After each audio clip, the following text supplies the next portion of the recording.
Around the world, orcas are celebrated as some of the most peaceful and intelligent creatures of the sea. But this reputation has been shaken by a series of chilling incidents that left some trainers terrified and others dead. Today, we'll explore the trainers who found themselves face-to-face with the breaking point of a killer whale's patience. Among the trainers was 29-year-old Kelty Byrne, a seasoned marine mammal trainer who had worked with SeaWorld for several years. She was known for her skill, dedication, and deep bond with the orcas, particularly Tilikum, the park's largest and most famous killer whale. Kelty was set to perform the routine with Tilikum that had become a staple of SeaWorld's shows. The orca, who had been at SeaWorld for years, was accustomed to the routine and was considered to be a highly trained animal. The audience was excited. Children eagerly leaned forward in their seats, and the trainers, including Kelty, prepared for what they had done countless times before a dazzling performance that showcased the beauty and strength of these majestic creatures. The show began without incident, with Tilikum performing his usual leaps and synchronized movements with Kelty. But something was wrong. Though the performance seemed to be proceeding as planned, there was a subtle shift in the air, a tension that only the most experienced trainers could sense. For a moment, Kelty could feel it. Tilikum's movements were slightly off, and his energy was not quite as it should be. It was as if the bond she shared with the orca was being tested, though nothing in the routine had changed. But Kelty, as skilled as she was, had no idea just how quickly things would escalate into an unimaginable nightmare. Without warning, Tilikum turned on her. The shift in his behavior was rapid and extreme. In an instant, he lunged toward Kelty, his massive body surging with an unpredictable force. The audience, caught up in the spectacle of the performance, initially mistook it for part of the routine. But this was no performance. This was a violent, unprovoked attack. Tilikum's powerful jaws clamped down on Kelty's arm, pulling her into the water with terrifying strength. The sight was shocking. Kelty, now submerged in the tank, was helpless against the brute force of the orca. The water splashed violently as the other trainers rushed to intervene, but the size and power of Tilikum made any rescue attempt nearly impossible. The audience, unaware of the gravity of the situation, initially thought it was part of the show. But as Kelty was dragged deeper into the water, it became painfully clear that this was no accident. Frantic screams filled the air as trainers and staff rushed to the poolside, trying to pull Kelty from the grip of Tilikum. The orca's sheer strength was overwhelming. Tilikum was not just dragging Kelty under the water, he was holding her in a vice-like grip, twisting her body as if playing with a toy. For a few agonizing minutes, there was no hope, as Tilikum continued his relentless assault. The trainers on the side of the pool tried throwing ropes and other objects into the water to distract him, but nothing seemed to work. Eventually, the attack was stopped, but the damage had been done. Kelty's body was pulled from the water, lifeless, and immediately taken to the back area of the park for medical attention. Despite the quick response, her injuries were catastrophic, and she was pronounced dead shortly afterward. The medical team was unable to save her. Kelty Byrne, a beloved and skilled trainer, had been taken from her colleagues, friends, and family in an instant. The tragedy sent shockwaves through the SeaWorld community and beyond. For those who knew Kelty, the loss was unbearable. She had dedicated her life to working with orcas and had a deep love for the animals she cared for. Her colleagues were devastated, not only by the loss of their friend, but also by the realization that the very animal she had worked with, Tilikum, had been responsible for her death. Tilikum had been part of SeaWorld's programs for years, and despite his size and strength, he had never before shown this level of aggression. In the wake of the attack, questions immediately began to surface. How could something like this happen? Tilikum had performed with Kelty countless times before, and there had been no signs of aggression. What had triggered the attack? Was it something within the animal's behavior, or was it a result of the stresses of captivity? The incident raised deep concerns about the safety of trainers working with orcas, particularly with animals that had a history of aggression or unpredictable behavior. Tilikum, it was later revealed, had been involved in 2 prior incidents where he had attacked trainers. In 1991, he killed a trainer at the now-defunct Sealand of the Pacific in Canada, and in 1999, he was linked to the death of a park visitor at SeaWorld Orlando. These incidents had raised alarm bells within the animal care community, but it wasn't until Kelty Burns' tragic death that the broader public began to fully grasp the dangers inherent in keeping such powerful creatures in captivity. The attack on Kelty also reignited the debate over the ethics of orca captivity. Critics of marine parks like SeaWorld argued that orcas, being highly intelligent and social animals, should not be held in captivity. Many believed that the physical and psychological stresses of living in confined spaces were contributing to the rising number of attacks on trainers and other incidents involving captive orcas. Orcas in the wild typically live in pods and travel vast distances across the ocean, and many animal rights activists questioned whether it was fair or ethical to keep them in tanks for human entertainment. The Helgason was a luxurious Norwegian yacht, designed for long voyages across the open sea. In July 2024, its crew set sail from the Portuguese coast, eager for a relaxing journey along the Atlantic Ocean. The sun was high in the sky, and the waters were calm, a perfect day for a peaceful sailing trip. The crew, a seasoned group of sailors, had set their course for the northern coast of Spain, anticipating smooth sailing with little interference. They were looking forward to the beauty of the open ocean and the tranquility that only life at sea could provide. At first, everything went according to plan. The yacht glided effortlessly through the water, its sails catching the breeze as the crew enjoyed their leisurely journey. For hours, they marveled at the stunning horizon, savoring the clear blue skies and the deep, placid sea. The crew was in high spirits as they made their way south, chatting and enjoying the time spent together on the open water. There were no clouds on the horizon, and the world felt calm and serene. But as the sun began to dip lower in the sky, something unexpected happened. Out of nowhere, a pod of orcas appeared, cutting through the water with alarming speed and precision. At first, the crew believed it to be a sighting of dolphins, a common occurrence on their journeys. But the sleek black and white bodies soon revealed their true identity, and the crew's sense of wonder quickly turned to shock. The orcas, numbering between 6 and 8, surrounded the yacht in a matter of moments. Their movement was coordinated and deliberate, as though they had been tracking the yacht for miles. The crew was initially stunned by the sight, unsure of how to react. Orcas, though known to occasionally interact with boats, were rarely seen this close to shore, and the crew had never witnessed such an aggressive display. It was clear that something was wrong. Before anyone could even consider how to respond, the orcas launched their first attack. With powerful swipes of their tails and forceful blows from their massive bodies, they slammed into the yacht's rudder and hull. The sound of the impacts was deafening, like thunder crashing down on the vessel, followed by the sound of the yacht groaning under the force of the attack. The crew rushed to assess the damage, but it was clear that the orcas were targeting the rudder with relentless precision. The yacht's ability to steer was quickly compromised. Panic set in. The crew's initial shock was quickly replaced by fear. They had no way of defending themselves against these powerful apex predators. As the orcas continued their attack, the crew scrambled to get control of the situation. The yacht's rudder had been severely damaged, making it impossible to steer. Worse still, the orcas' repeated blows were causing the hull to crack, and water began leaking into the vessel. The crew quickly realized that they were in a race against time. In a desperate attempt to ward off the orcas, the crew tried to make noise, hoping the sound might scare them away.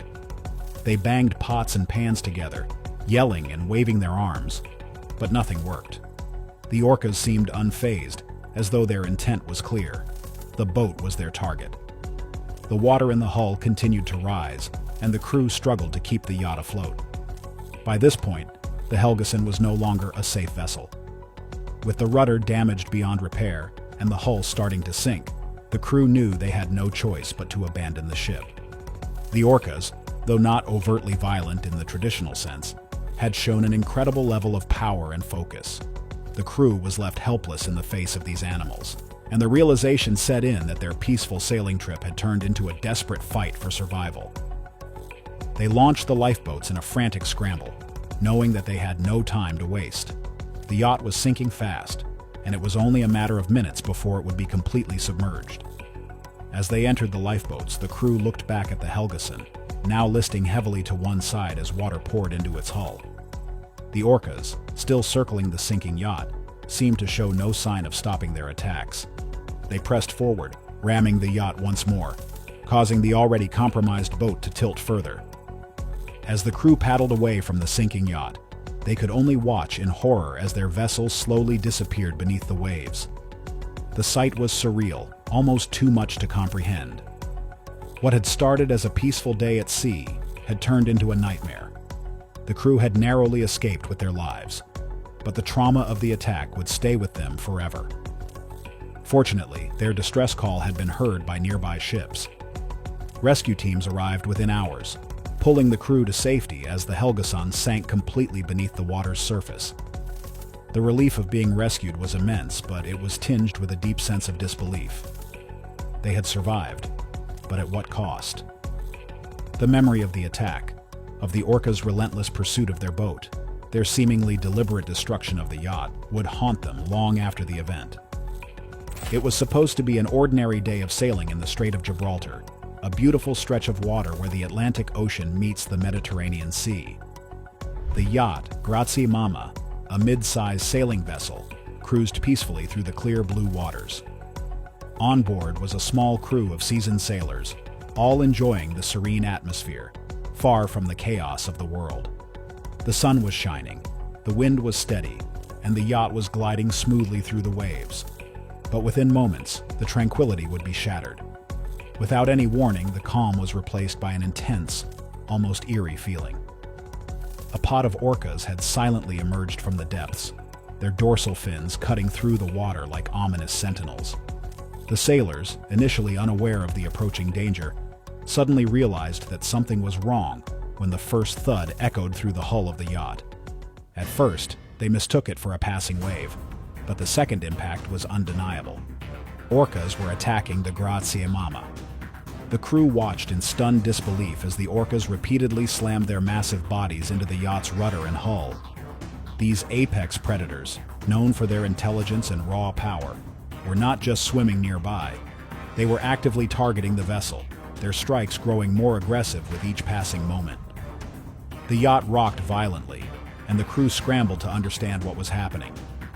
"We need to get out of here," one of the sailors shouted, but it was already too late to flee.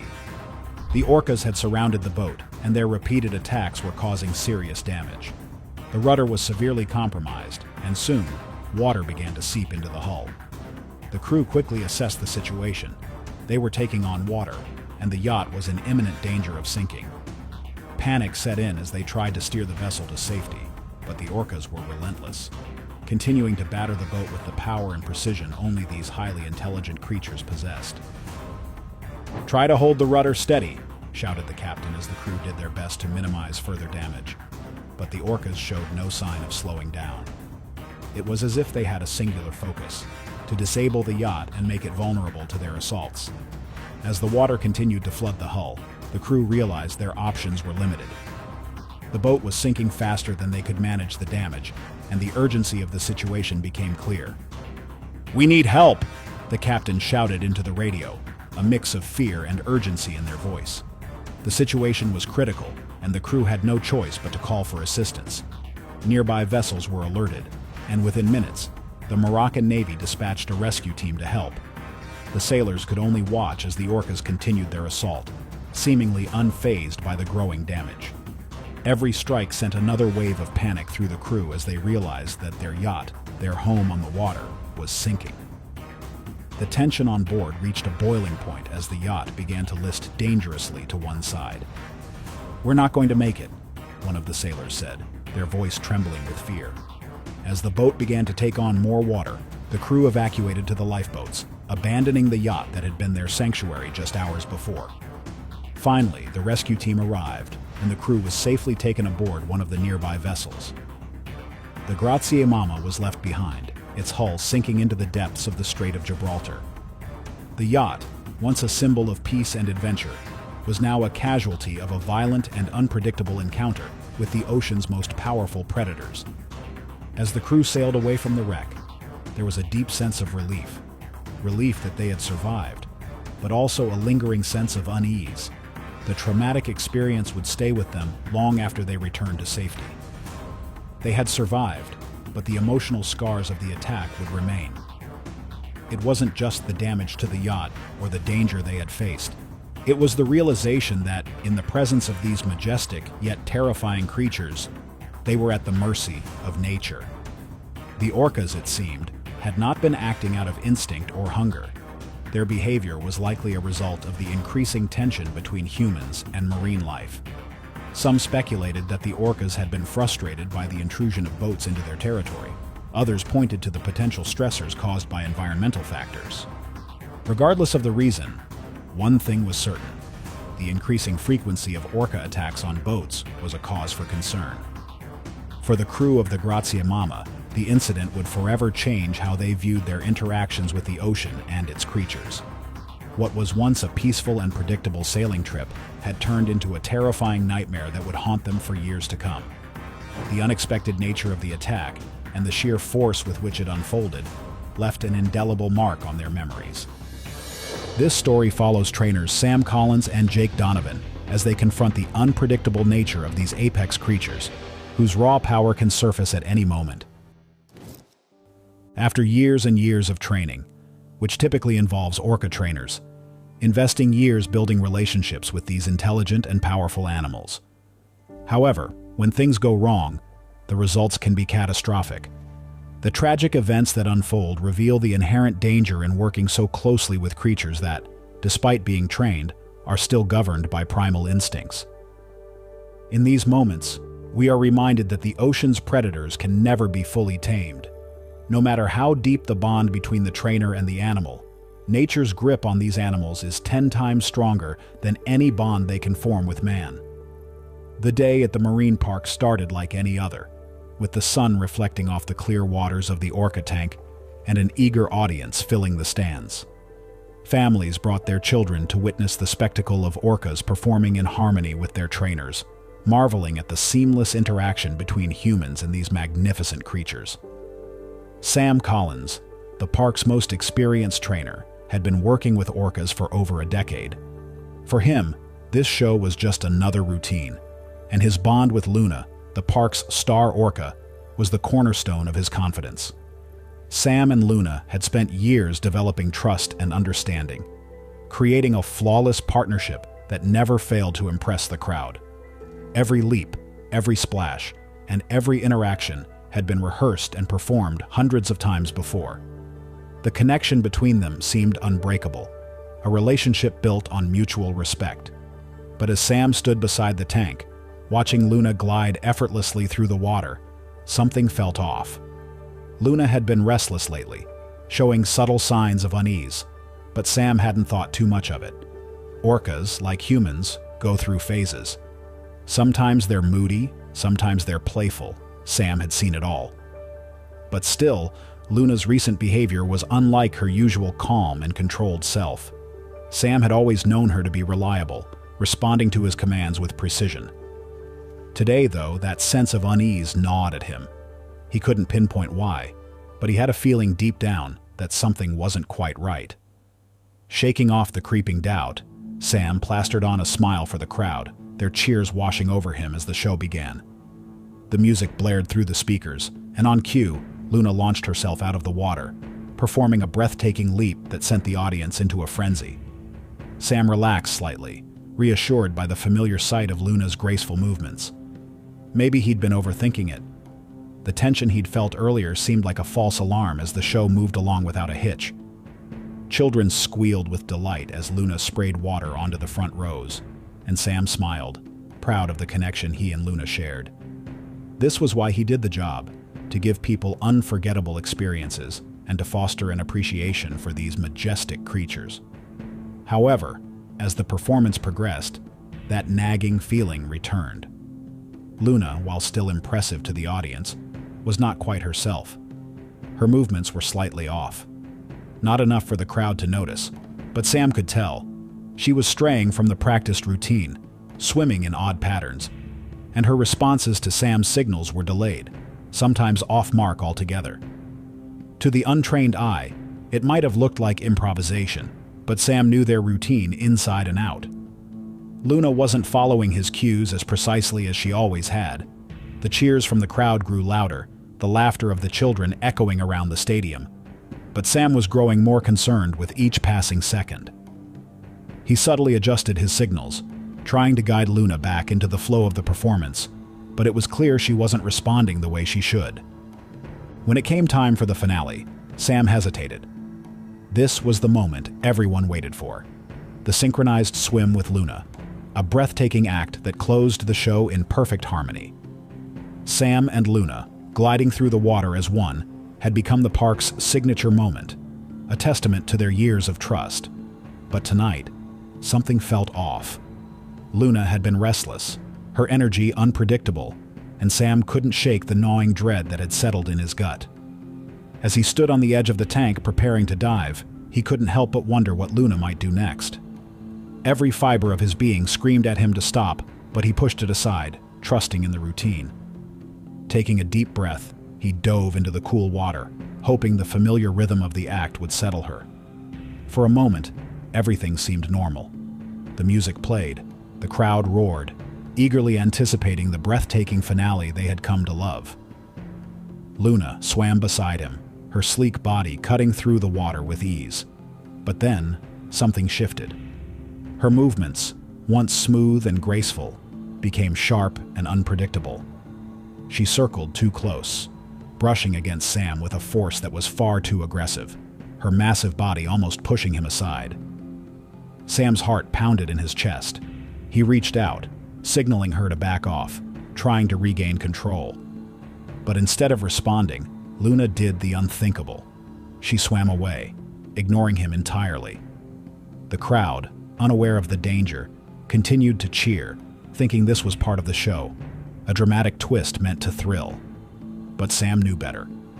He knew the danger was real. His instincts screamed at him, telling him he was in trouble. Suddenly, Luna turned back, her powerful body moving with a speed and precision that terrified him. Before he could react, she clamped down on his leg, her jaws closing with a force so intense it felt like his bones would shatter. The pain was immediate, searing through him like fire. He wanted to scream, to cry out for help, but the cold water swallowed his voice. Above, the audience remained blissfully unaware, still captivated by the spectacle unfolding before their eyes. Under the surface, Sam was no longer a trainer. He was prey, and the creature he had trusted for years had become his predator. Luna wasn't following the routine anymore. Sam's signals, once all it took to guide her through a flawless performance, were now meaningless. She was no longer the graceful, responsive creature the audience had come to admire. In an instant, she had become a force of nature, untamable and dangerous. Sam, despite his years of experience, realized he was no longer in control. Luna had turned into something more terrifying than he had ever imagined. Before he could react, she grabbed him in her jaws and pulled him into the depths of the tank. Panic surged through Sam as the icy water surrounded him. Luna dragged him deeper, her powerful body thrashing violently. He tried to regain his bearings, but every second the orca pulled him further. The water around them turned a darker shade of red. The blood, his blood, spread through the tank, a silent signal that something had gone terribly wrong. It took a few moments for the crowd to notice, the cheers slowly giving way to gasps of horror. A murmur spread across the audience, and the realization hit like a wave. This wasn't part of the show. Something was terribly wrong. The stadium, which had moments ago been filled with the laughter of children and the applause of delighted spectators, now fell silent. Parents shielded their children's eyes as the trainers on the platform erupted into action. Commands were shouted, ropes were thrown into the water, but it was all too late. Luna was in a frenzy, whipping Sam around like he weighed nothing. The water, once warm and inviting, now felt cold and menacing. Sam's chest tightened as he struggled to breathe. His lungs burned, and the crushing force of Luna's grip only made it harder for him to fight back. Sam tried to think clearly, to remember the drills they had practiced for emergencies like this. But none of those exercises had prepared him for the reality of being caught in the jaws of an orca he had trusted for years. This was beyond anything he had ever imagined. Luna, the gentle creature he had bonded with, was now a predator, and Sam was her prey. The cold water pressed in from all sides, and with every second, his strength slipped away. He kicked, he fought, but Luna's grip was too strong, too unrelenting. Above the surface, the audience could only watch in helpless horror. The trainers, desperate to save Sam, frantically tried everything they could, but nothing worked. Luna's massive body thrashed through the tank with terrifying force, creating waves that churned the water into a violent storm. Children screamed, parents whispered frantically, but no one could look away. The man who had once commanded the stage with grace and confidence was now at the mercy of the creature he had dedicated his life to. The creature he had loved. Minutes felt like hours. Sam's vision blurred, the water growing darker as his consciousness began to fade. He knew his time was running out. His movements slowed, his body growing heavier with every moment. The cold seeped into his bones, and he could no longer fight. Suddenly, just as it seemed the end had come, Luna released him. Sam's limp body floated toward the surface, carried by the currents in the tank. The rescue divers plunged into the water, reaching for him, but they were too late. By the time they pulled him to safety, the damage was done. Sam was gone. The man who had once been the heart of the show, beloved by audiences and respected by his peers, had been claimed by the very animal he had trusted above all others. The stadium remained eerily silent. No one could believe what they had just witnessed. Sam Collins, the park's most skilled trainer, had been taken by Luna, the star orca, now a killer in the eyes of everyone who had seen the gruesome scene. The water, once a symbol of joy and awe, had become the place of Sam's demise. As the news spread, shockwaves rippled through the world. Luna, once the centerpiece of the park's shows, was no longer seen as a majestic performer, but as a dangerous predator, capable of turning on even those who cared for her most. Jake Donovan, fresh out of training, was excited to start his new job at Ocean View Cove. It was his first day working with Echo, the park's most famous orca. Jake had spent months studying orca behavior, preparing for this moment. He had read everything about their complex moods and unpredictable nature. He knew the risks involved, but believed in the strong bond that could be formed between trainers and these magnificent animals.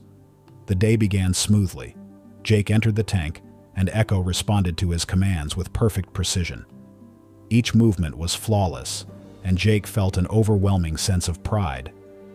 His training had paid off, and from the platform, the senior trainer watched, clearly impressed. Everything was going according to plan, and Jake couldn't have been more confident. However, as the session continued, Jake noticed something had shifted in Echo's behavior. She began to stray from her usual routine, her movements slightly off.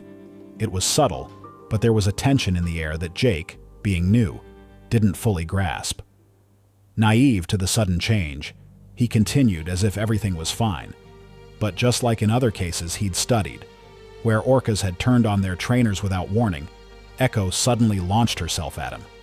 Before Jake could react, Echo grabbed his leg with her powerful cone-shaped teeth and pulled him under the water with a force he hadn't anticipated. Panic flooded through Jake as he felt the breath leave his lungs.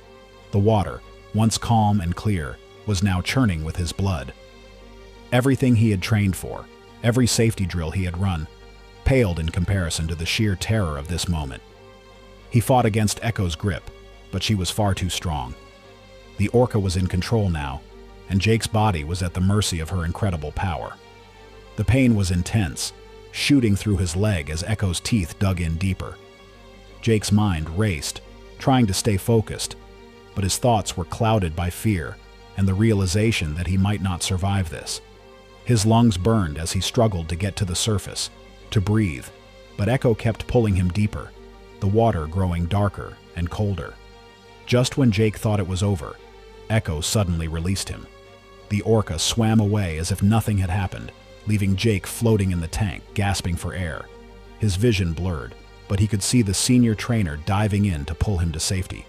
The trainers on the platform had sprung into action the moment they saw the attack, but it all felt like a blur to Jake. All he could focus on was the excruciating pain in his leg and the realization of how close he had come to death. Paramedics arrived quickly, and Jake was rushed to the hospital for emergency surgery. His leg had been badly injured, and the road to recovery would be long and painful. While he had survived, the experience had shaken him to his core. He had known the risks, but nothing could have prepared him for facing the raw, untamed power of an orca firsthand. News of Jake's attack spread quickly, making headlines much like the infamous incident with Sam Collins years earlier. Questions about the safety of orca performances resurfaced, and many debated whether such shows should even continue. For Jake, the experience was more than just a news story. It was a personal turning point. He had come face to face with the harsh reality of working with these animals, beautiful, intelligent, yet unpredictable and dangerous. In time, Jake returned to work at Ocean View Cove, but he did so with a new perspective. He had a deepened respect for the orcas and understood the fragile bond between trainer and animal. Trust could be built, but it was never absolute. That day had taught him a valuable lesson. No matter how much experience or training a person had, these powerful creatures were forces of nature, and the wild within them could never truly be tamed. Suddenly, the routine performance turned into chaos. Without warning, the orcas turned aggressive, attacking their trainer, Tamar Toison, with terrifying force. Panic set in as the once trusted orcas displayed an unexpected brutality. The audience was left in shock, as the scene quickly shifted from entertainment to a desperate struggle for survival. Tamar's life would be changed forever. It was a typical summer day at SeaWorld San Diego on July 8, 2002, as thousands of visitors packed the park to witness the spectacular orca show. The sun glistened off the shimmering pool where the massive orcas, Orchid and Splash, were primed to perform their routine, a sequence of jumps, flips, and synchronized movements that had become the highlight of the day. For trainer Tamar Toison, it was just another performance in a long series of successful shows. She had worked with these orcas for years, forging a bond that had seemed unbreakable. She had always felt at home in the water. Her passion for marine animals had driven her to pursue a career at SeaWorld, and she had trained orcas for nearly a decade. On this particular day, Tamar stood confidently by the poolside, ready to guide Orchid and Splash through their usual performance. The crowd roared with excitement as the orcas executed their perfectly timed jumps, splashing water into the air with every graceful leap. At first, everything seemed perfectly normal. Tamar was leading the show as usual, signaling to Orchid and Splash with precise hand movements. The orcas responded as expected, displaying their remarkable agility and intelligence.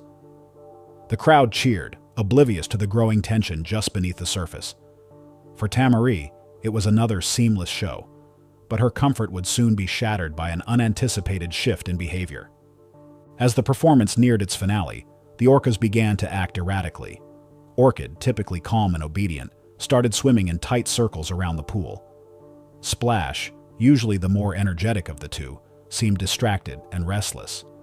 She had seen such signs before, moments when the orcas were perhaps bored or disinterested, but they usually passed quickly. However, this time, something felt different. The signs of agitation were more pronounced, and she could sense that the orcas were no longer in the same playful mood. Then, in an instant, everything changed. As Tamar approached the edge of the pool to engage with Splash, the orca suddenly lunged toward her. The trainer barely had time to react before Splash's massive body crashed into her, knocking her into the water. The force of the impact was overwhelming. In a panic, she tried to scramble to the surface, but Splash was already circling her, now more aggressive than ever. Tamar's heart raced as she realized the situation was escalating far beyond what she could handle. She had been trained for emergencies, but nothing could have prepared her for this.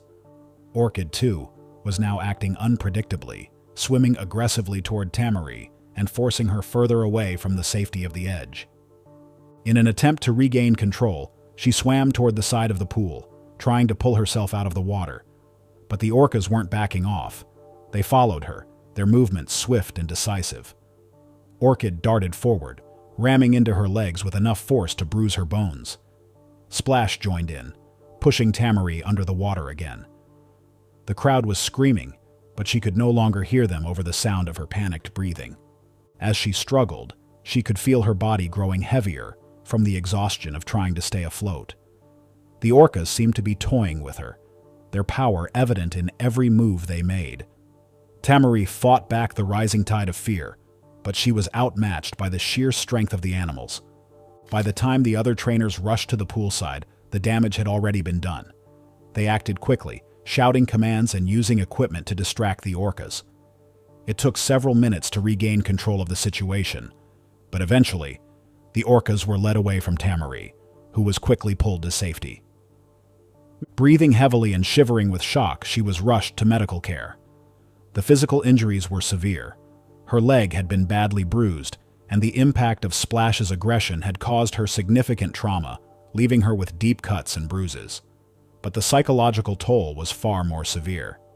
She had always prided herself on the bond she shared with the orcas, but this incident shattered her sense of safety and trust.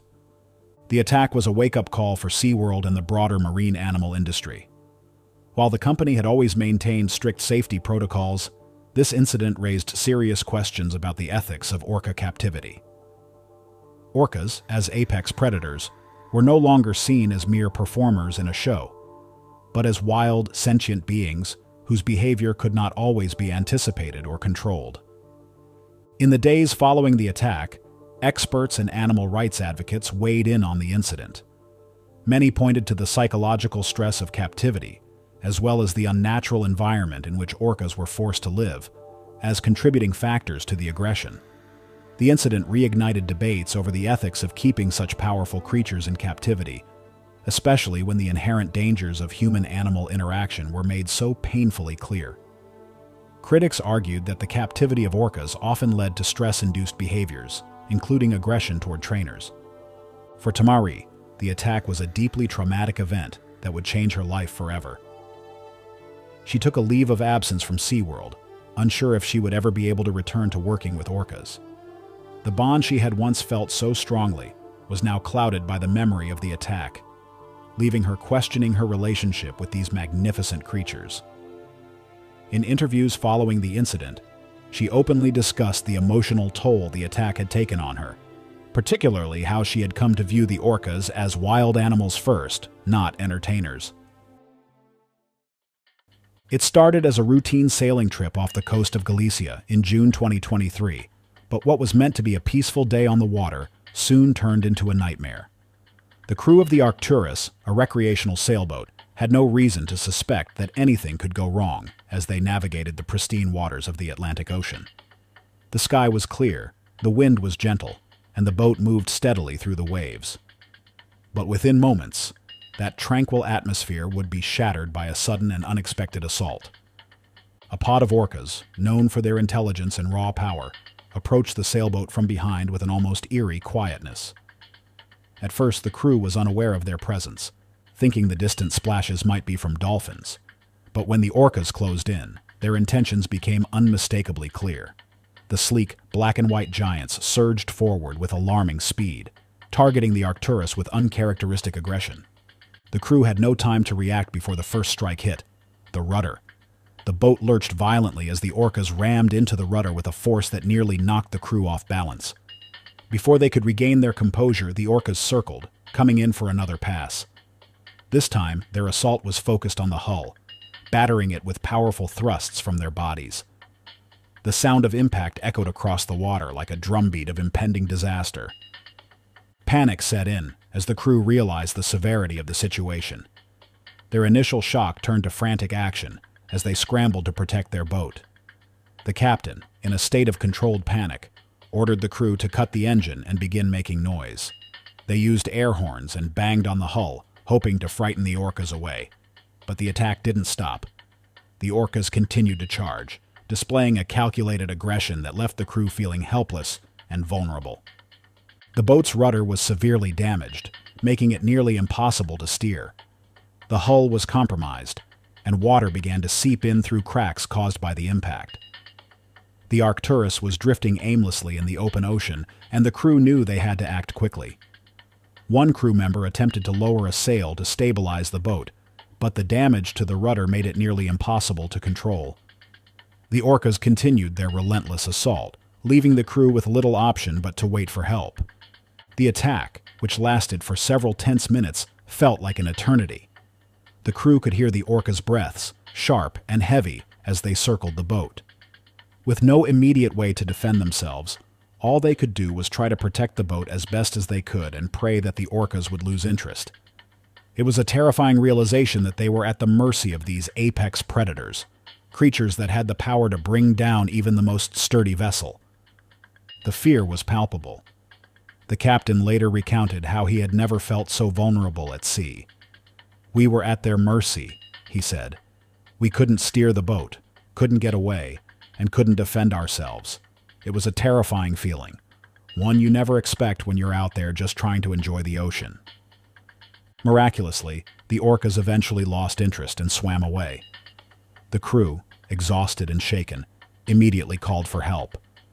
A nearby fishing vessel responded to their distress signal and arrived on the scene, offering assistance. Despite the damage to the Arcturus, the crew was unharmed, but the psychological toll of the experience was undeniable. The once serene view of the ocean was now tinged with fear and a deep respect for the raw power of the Orcas. As the crew was towed back to shore, they couldn't help but feel a sense of disbelief at what had just transpired. The attack on the Arcturus was unlike anything they had ever imagined. Orcas, often seen as majestic and awe-inspiring creatures, were now viewed through a different lens, a lens that highlighted their power, their unpredictability, and the potential danger they could pose when they turned aggressive. In the days following the attack, the crew of the Arcturus struggled to process the events. They spoke with local authorities and maritime safety experts, trying to understand what had provoked the Orcas and how such an attack could be prevented in the future. While there were no definitive answers, the experts suggested that this kind of behavior could be related to several factors, including territoriality, frustration, or even the Orcas' previous experiences with boats. The incident sparked a larger conversation in the maritime community about the increasing frequency of Orca interactions with boats.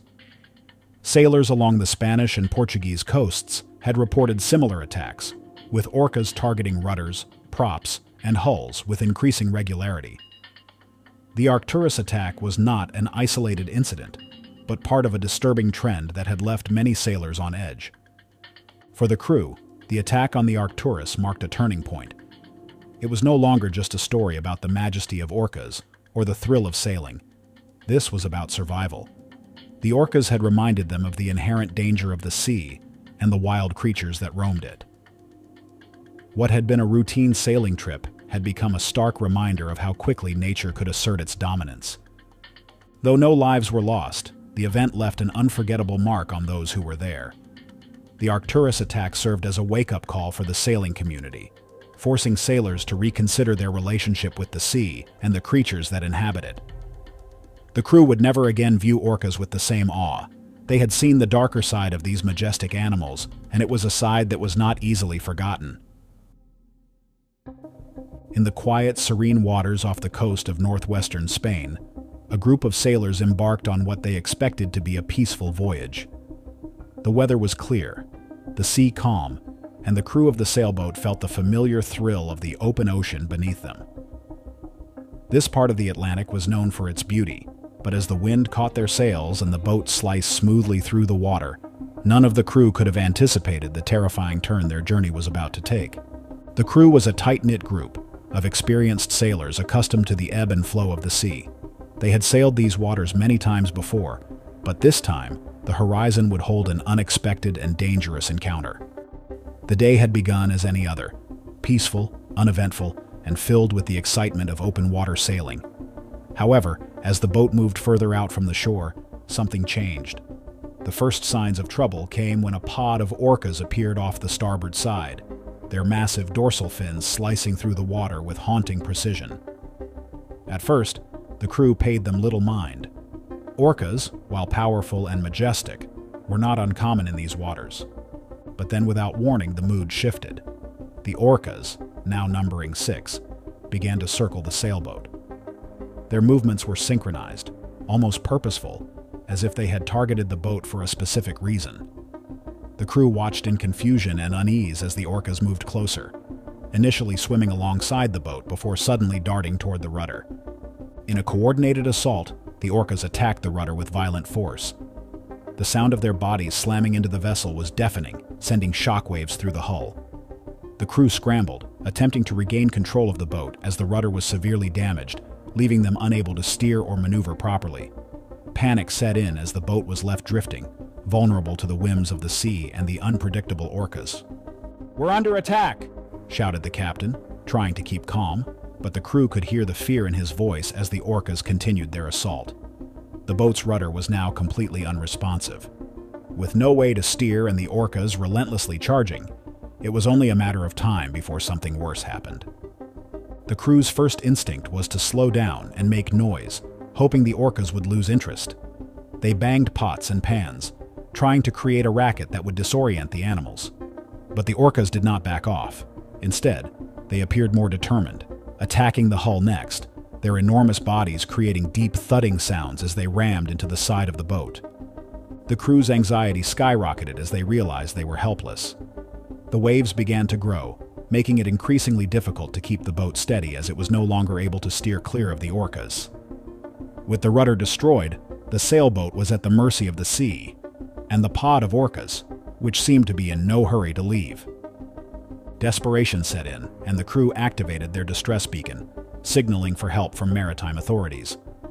As the orcas continued their relentless attack, the crew had no choice but to attempt to fortify the boat as best they could, barricading themselves below deck and awaiting rescue.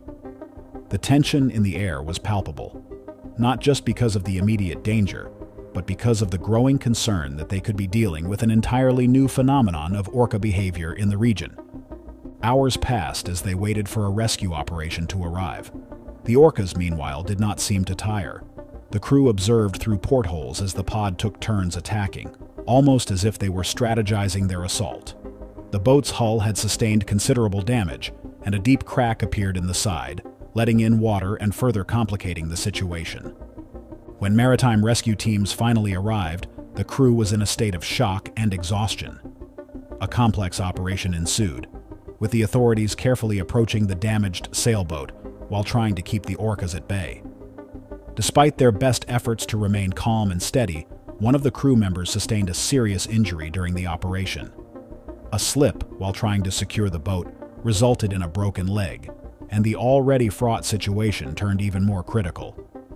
The crew member was quickly airlifted to safety, but the ordeal was far from over. The rescue team managed to tow the boat to a nearby harbor, but the emotional toll of the incident was clear. The attack left deep psychological scars on the crew, who were still processing what had just happened. The fear, the chaos, and the overwhelming sense of vulnerability they felt were not easily forgotten. As the crew disembarked, the implications of the attack became more evident. Maritime authorities, already aware of the increasing frequency of orca interactions in these waters, launched an immediate investigation. They were no longer dealing with isolated incidents. Something had changed in the orca population off the coast of Spain and Portugal. The authorities had already been monitoring unusual patterns of orca behavior in the region, with reports of pod attacks on boats increasing over the last several years. The 2024 attack on the sailboat was just the latest and most violent in a series of incidents that had become impossible to ignore. The orcas were no longer just curious creatures swimming alongside boats.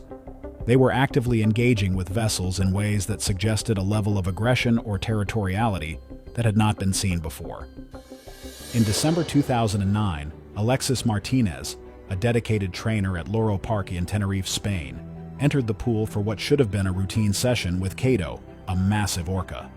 Moments later, chaos erupted as Cato fatally attacked Martinez, leaving behind a tragedy that shocked the world. This isn't just a random event. It was a timed aggression that brewed over time. Let's dive into the horrific encounters with the ocean's top apex predator, the orca. In December 2009, a chilling incident unfolded at Loro Parque, a renowned marine park in Tenerife, Spain. What began as a routine day of interactions and performances with orcas turned into a tragic event that would ignite global debates about the ethics of orca captivity and the mental well-being of these intelligent creatures. The orca involved, Kelty, had already been noted for his size and strength, but what happened that day revealed the sheer unpredictability of orcas in captivity. The day started like any other at Loro Parque. Trainers and staff went about their daily routines, preparing for the performances that delighted tourists and showcased the orca's abilities. Among the trainers was Alexis Martinez, a passionate and experienced individual who had built a strong rapport with the orcas over the years. Known for his dedication to marine life, Martinez believed in fostering trust and communication with the animals under his care. The show began, drawing a large crowd of visitors eager to see the graceful orcas performing their synchronized routines. Behind the scenes, however, the dynamic between trainers and orcas is more than just rehearsed performances. It's a delicate balance of trust, training, and respect, with trainers relying on their expertise to work closely with these apex predators. On that fateful day, Kelty, a male orca weighing over 6,000 pounds, exhibited signs of agitation. Though the trainers were accustomed to managing behavioral fluctuations in orcas, Kelty's demeanor was particularly unsettling. Orcas in captivity often face psychological stress due to their confined environments, leading to unpredictable behaviors. Despite these signs, Martinez entered the pool with Kelty as part of a routine interaction session. It was a decision that would prove fatal. Eyewitness accounts describe a sudden and shocking escalation. Without warning, Kelty lunged at Martinez, gripping him and pulling him underwater with tremendous force. The scene was chaotic, as trainers and staff scrambled to intervene, shouting commands and banging on the water to distract Kelty. However, the orca's sheer size and strength made any immediate rescue efforts futile. Kelty held Martinez beneath the surface, releasing him only after it was too late. When Martinez's lifeless body was retrieved from the pool, it became clear that the injuries he sustained were severe.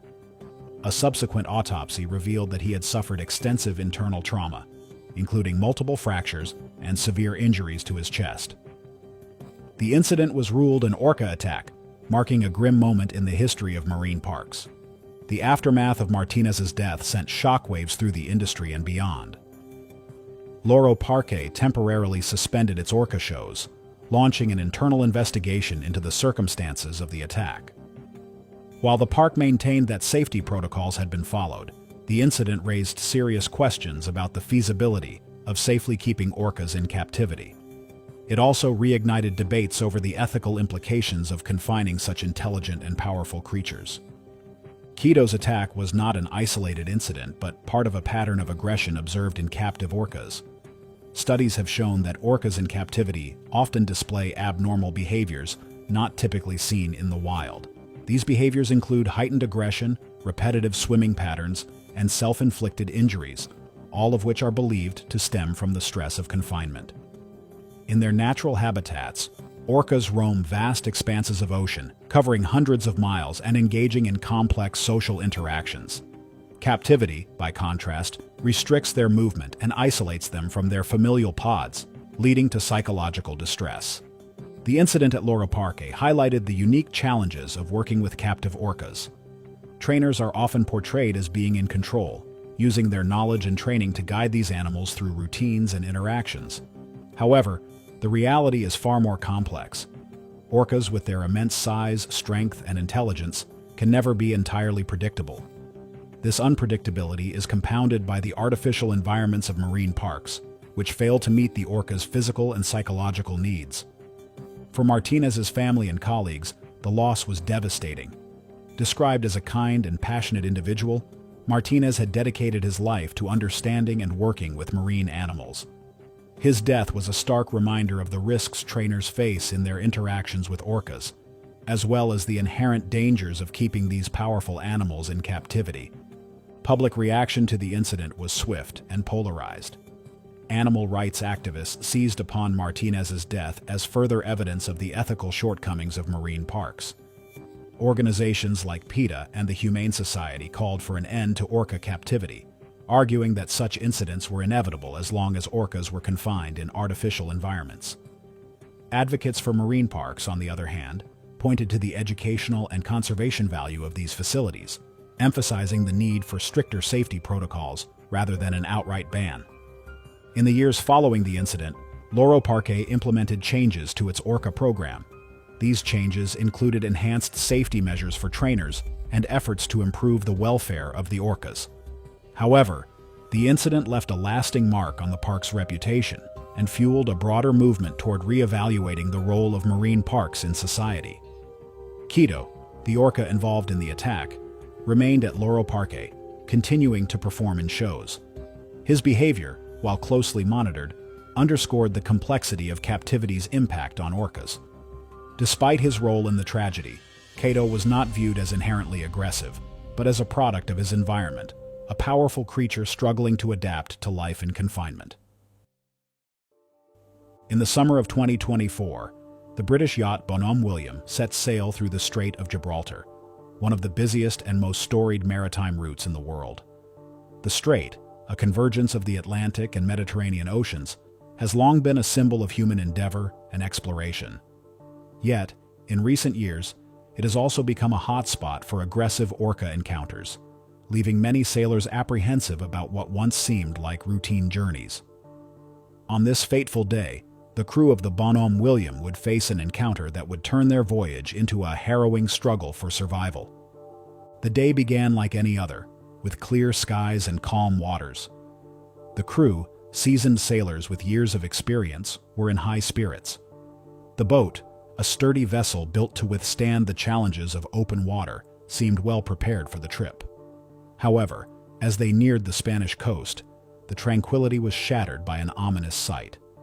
Dark, sleek shapes gliding beneath the surface.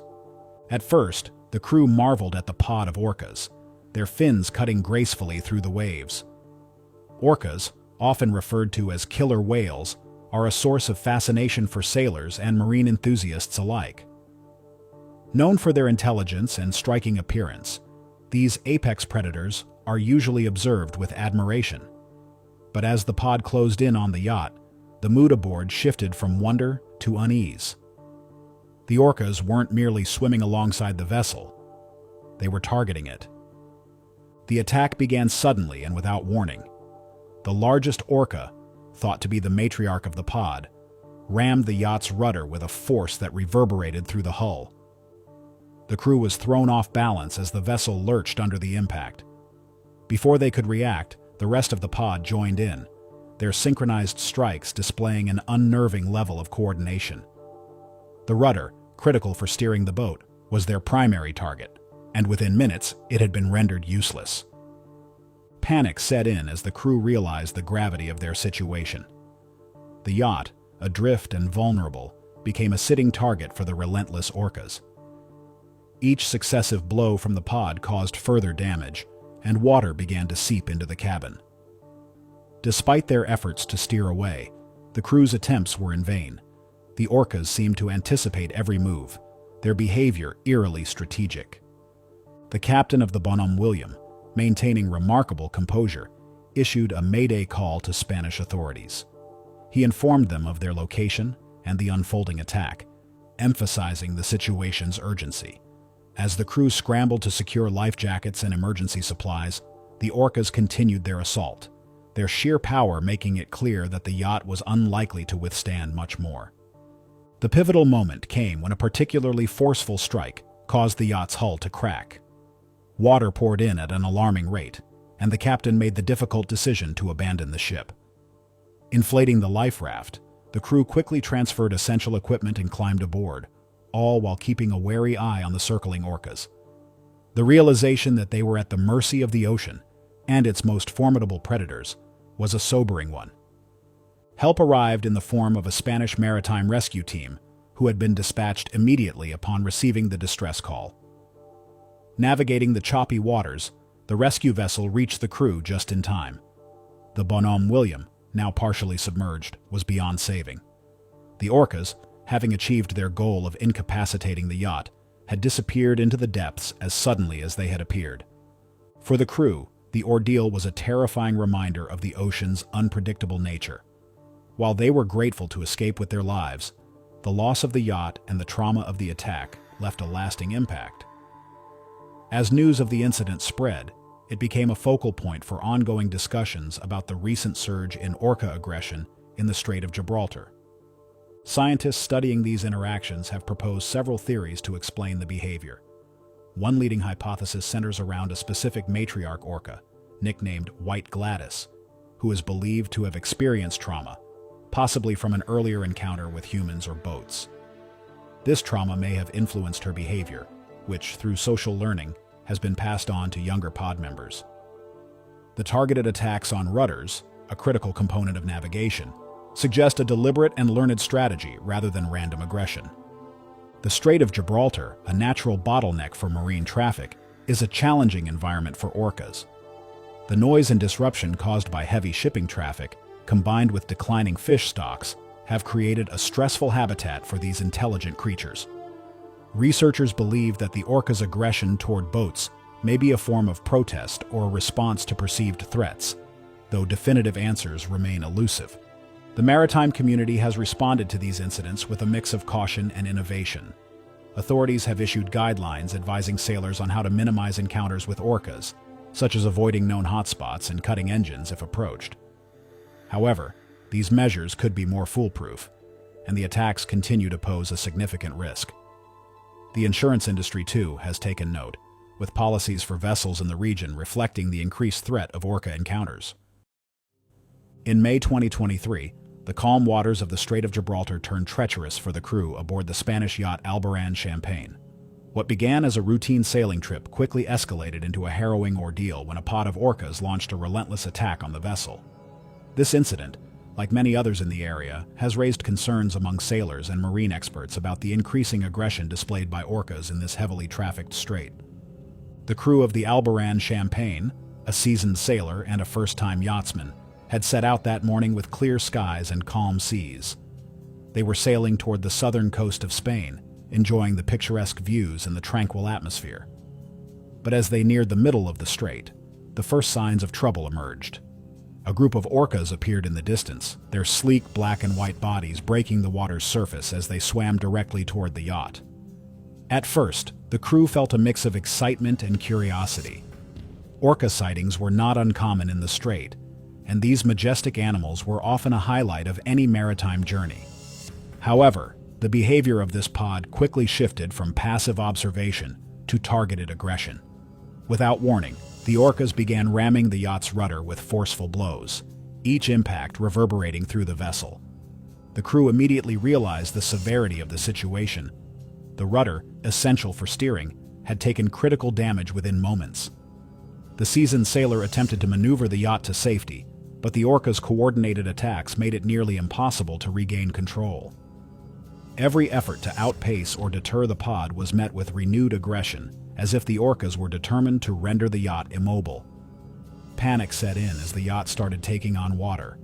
The younger crew member frantically contacted nearby vessels and the Spanish Coast Guard for assistance, sending out a distress call that detailed their precarious situation. The orcas continued their assault, ignoring all attempts by the crew to distract or repel them. Items on the deck were thrown into the water in a desperate bid to redirect the pod's attention, but the orcas remained fixated on the yacht's rudder. Within an hour, the Alberan Champagne was critically compromised. The rudder was shattered, and water poured into the hull through newly formed cracks. The crew donned life jackets and prepared for the worst as the yacht began to tilt precariously. Their only hope was the swift arrival of a rescue team. Fortunately, their distress call was answered by a nearby oil tanker that had been navigating the strait. The tanker's captain altered course immediately upon hearing the emergency broadcast, arriving just in time to assist the stranded sailors. The rescue operation was tense and fraught with challenges, as the orcas were still in the vicinity, circling the yacht like sentinels.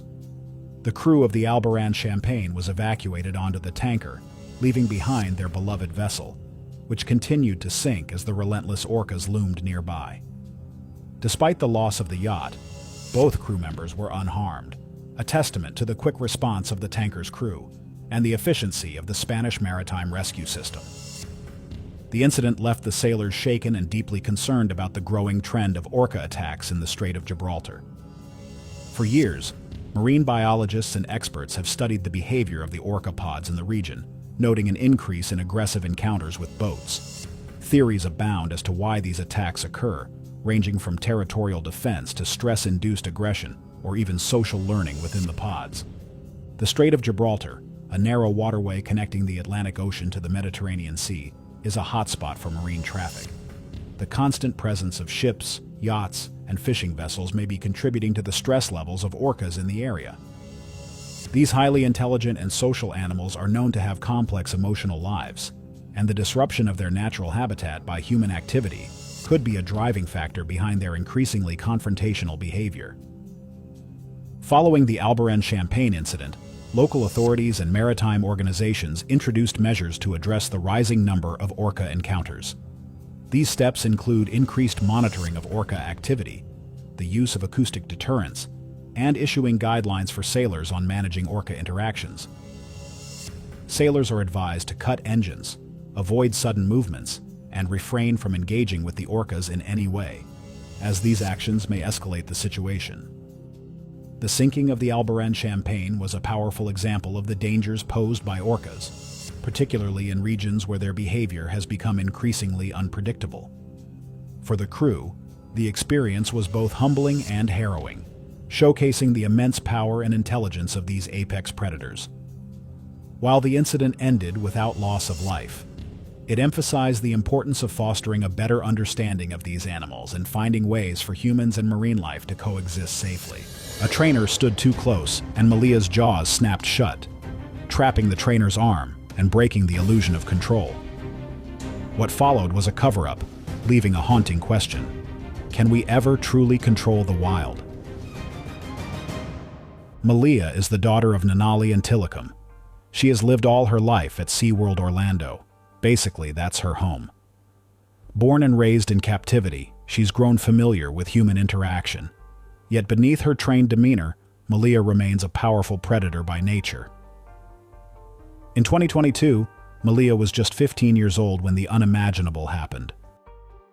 Orcas are called killer whales, and as their name implies, they kill and eat things that are even way bigger than them. If that didn't justify just how terrifying they are, I would have you know that these very incredible creatures eat salmon, schooling fish, squid, seals, sea lions, porpoises, and other whale species, and they eat the water's most popular and very feared predator, the sharks. This behavior demonstrates the extraordinary power and dominance orcas hold in the marine world. On the 13th day of June in the year 2022, it was reported that after a show that dazzled the crowd and left them in a very delightful mode, a trainer was rushed to the hospital. Many reports say that the incident was buried away by SeaWorld Orlando, but after a lot of investigation, an investigator by the name of Eric Sandoval finally got his hands on the gruesome report on the event that finally uncovered the story, shedding light on what really happened, right after a dazzling show. After the wonderful show on the 13th of June, Malia, the star orca of the show, had a few debris in her mouth, which consisted of food particles and paint amongst her teeth and the roof of her mouth. A trainer used the pressurized spray bottle to rinse Malia's mouth, but what she essentially did wrong was that she neglected the rule of standing 3 feet away. While she was having the time of her life, the orca suddenly closed its mouth. The investigator noted that the beautiful but yet very powerful intelligent apex predator must have felt tickled as the trainer was using the pressurized spray to rinse its mouth, causing it to suddenly close its mouth. The trainer was rushed to the hospital, and after a lot of surgery, the trainer broke and fractured a few bones in her wrist and forearm. After the surgery at Orlando Regional Medical Center, the trainer survived. OSHA Occupational Safety and Health Administration final report did not charge SeaWorld of any safety violations. The report stated that no citations would be issued because no specific OSHA safety standards apply, and the incident is not considered appropriate at this time to invoke the General Duty Clause. Unlike the case on the 24th of February in the year 2010, where Malia's dad, Tilikum, killed Don Brancheau, a trainer in the middle of the show, OSHA found SeaWorld in 4 safety violations.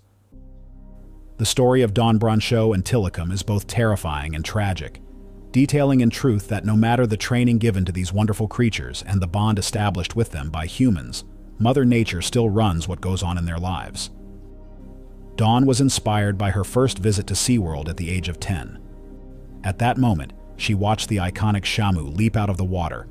She was filled with awe, and from that moment, she knew she wanted to become a marine animal trainer. Her mother was supportive of her dreams, after seeing her daughter's eyes light up like those stars. As Dawn grew up, her career path became clear. She attended the University of South Carolina, majoring in psychology and animal behavior, which provided her the foundational knowledge she needed for her future in animal training.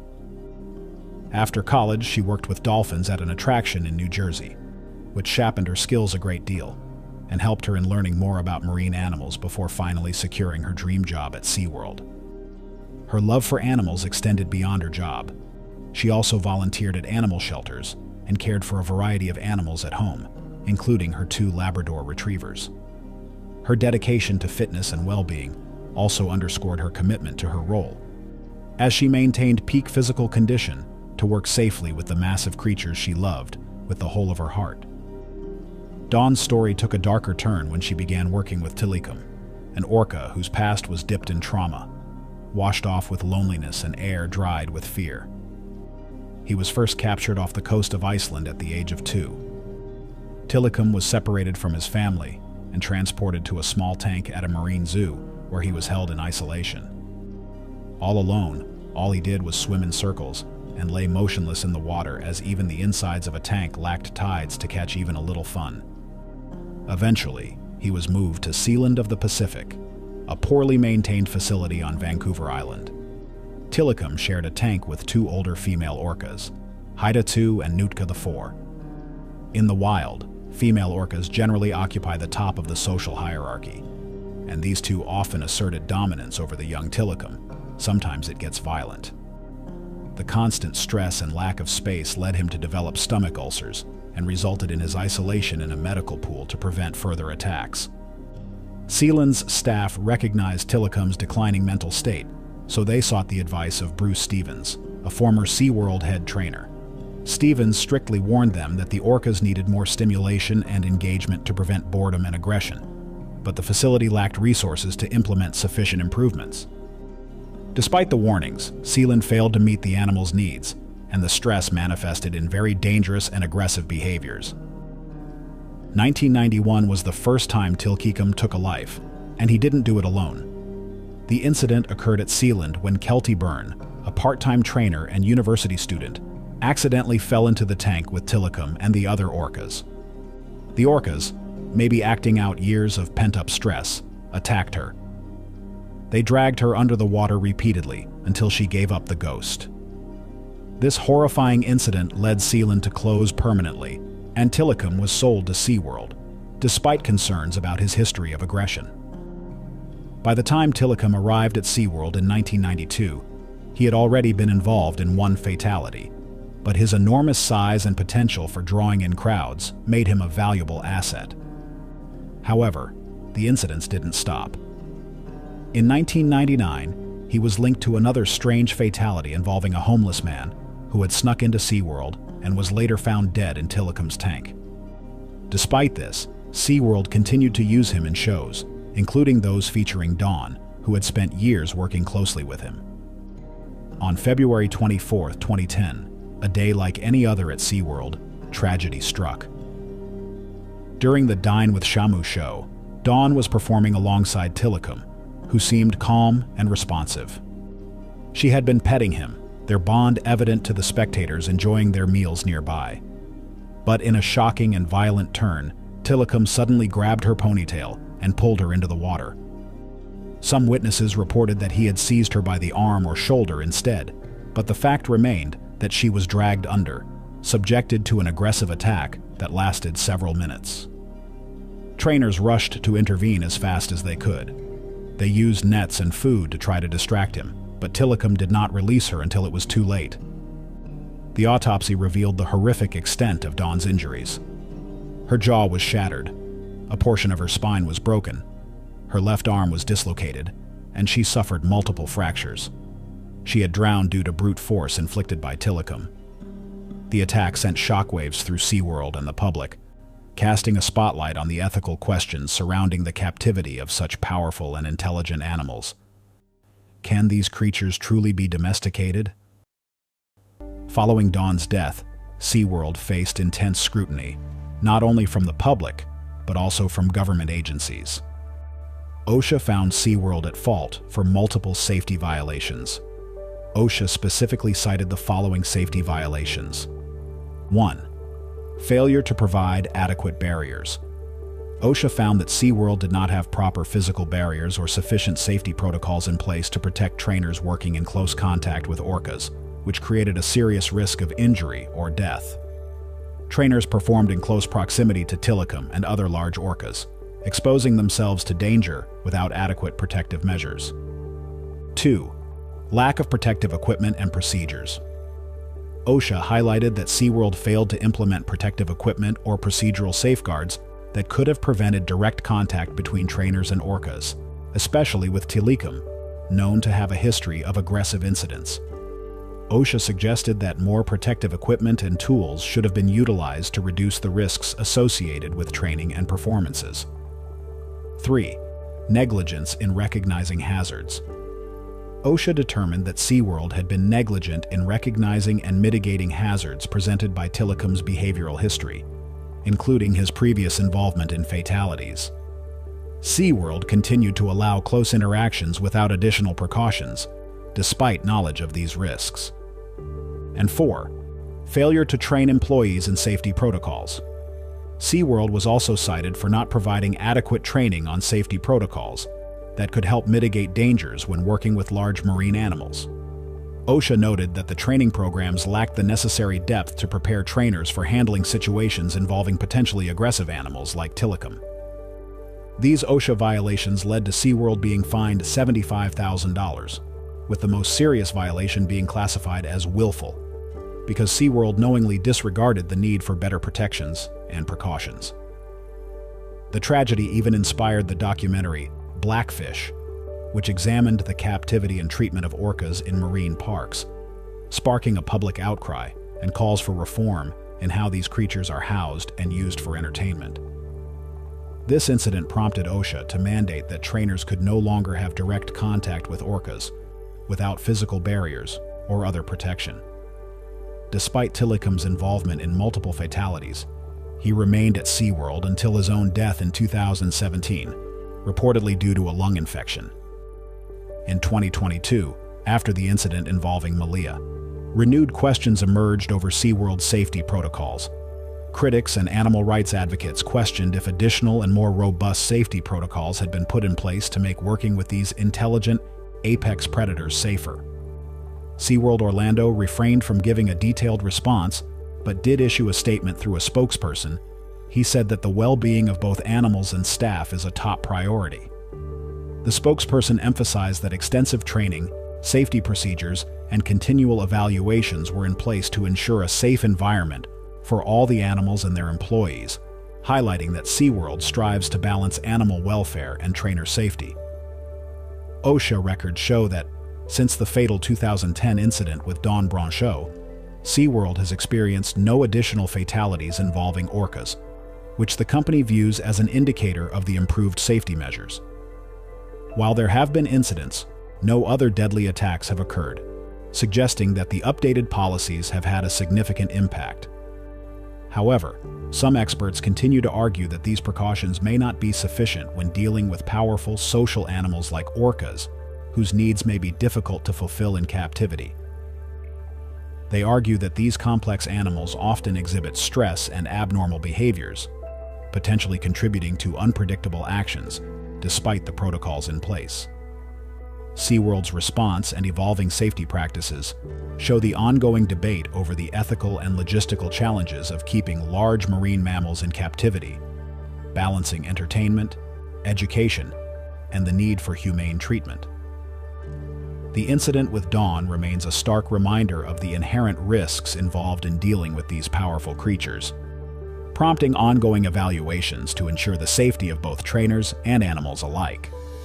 What began as a routine performance at SeaWorld took a horrifying turn when Kasatka, a massive orca, suddenly clamped onto trainer Ken Peters' foot, Dragging him underwater with immense force, she held him beneath the surface in a struggle that seemed like it might never end. The shocking encounter left Peters injured and raised haunting questions about the safety of trainers and the ethics of orca captivity. But this was only the beginning. Ken Peters, a seasoned orca trainer at SeaWorld Orlando, was widely known for his exceptional bond with the animals in his care. For over 20 years, he had worked with orcas, developing an understanding of their behavior that was both professional and intuitive. SeaWorld had become his home, and the orcas, majestic, powerful creatures, had become his colleagues. Peters had always prided himself on creating positive interactions with the animals, working alongside them in training sessions that delighted audiences. His experience and reputation made him a respected figure within the SeaWorld community, and he was known for his calm demeanor, even when working with the most unpredictable orcas. Among the orcas he worked with was Tilikum, a massive bull orca who had been a star attraction at SeaWorld Orlando. Tilikum was one of the largest orcas in captivity, with a history that was both tragic and controversial. Having been captured off the coast of Iceland at the age of 2, Tilikum had been subjected to years of confinement in small tanks, which experts later suggested contributed to his increasingly erratic behavior.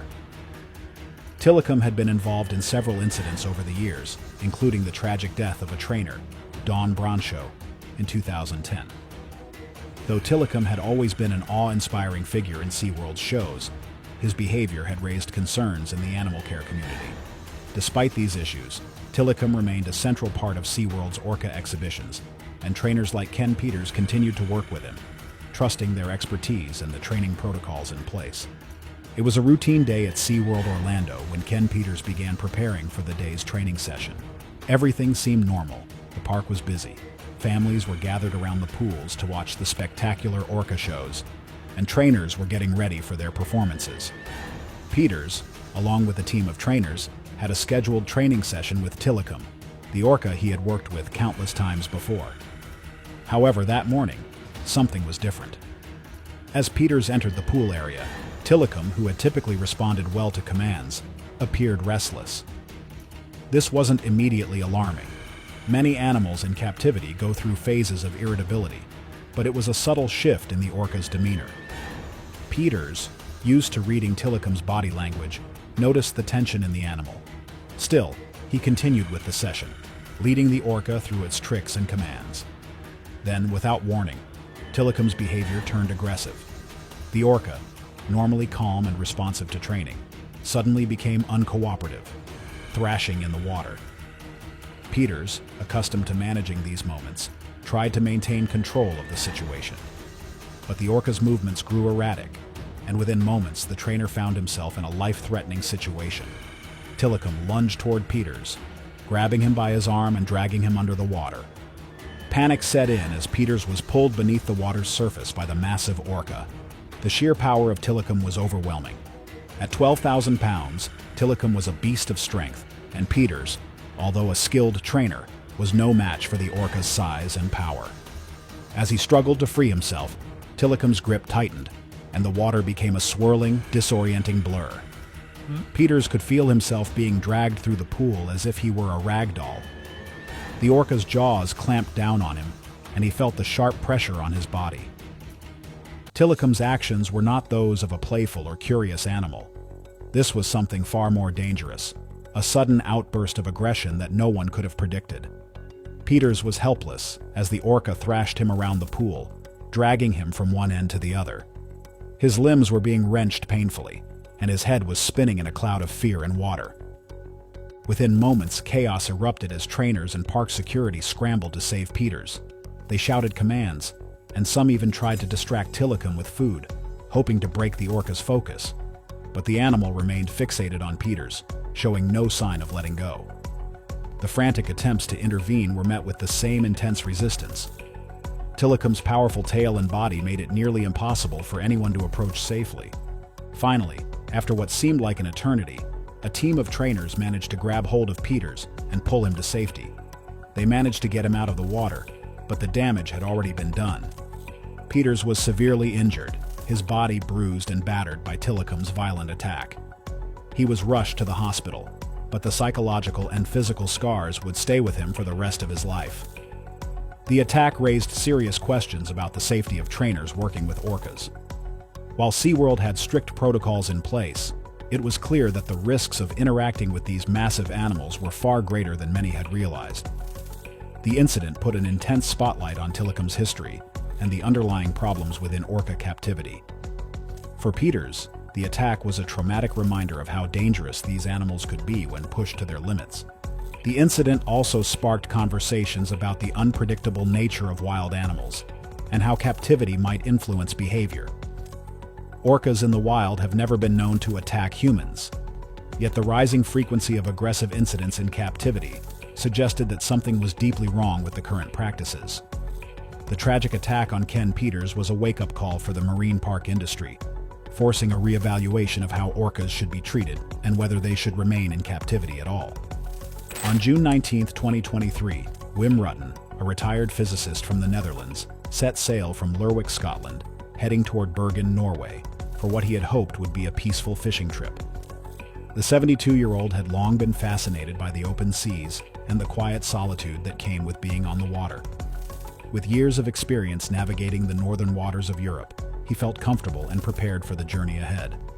His small yet sturdy vessel was equipped with everything he might need for a day at sea.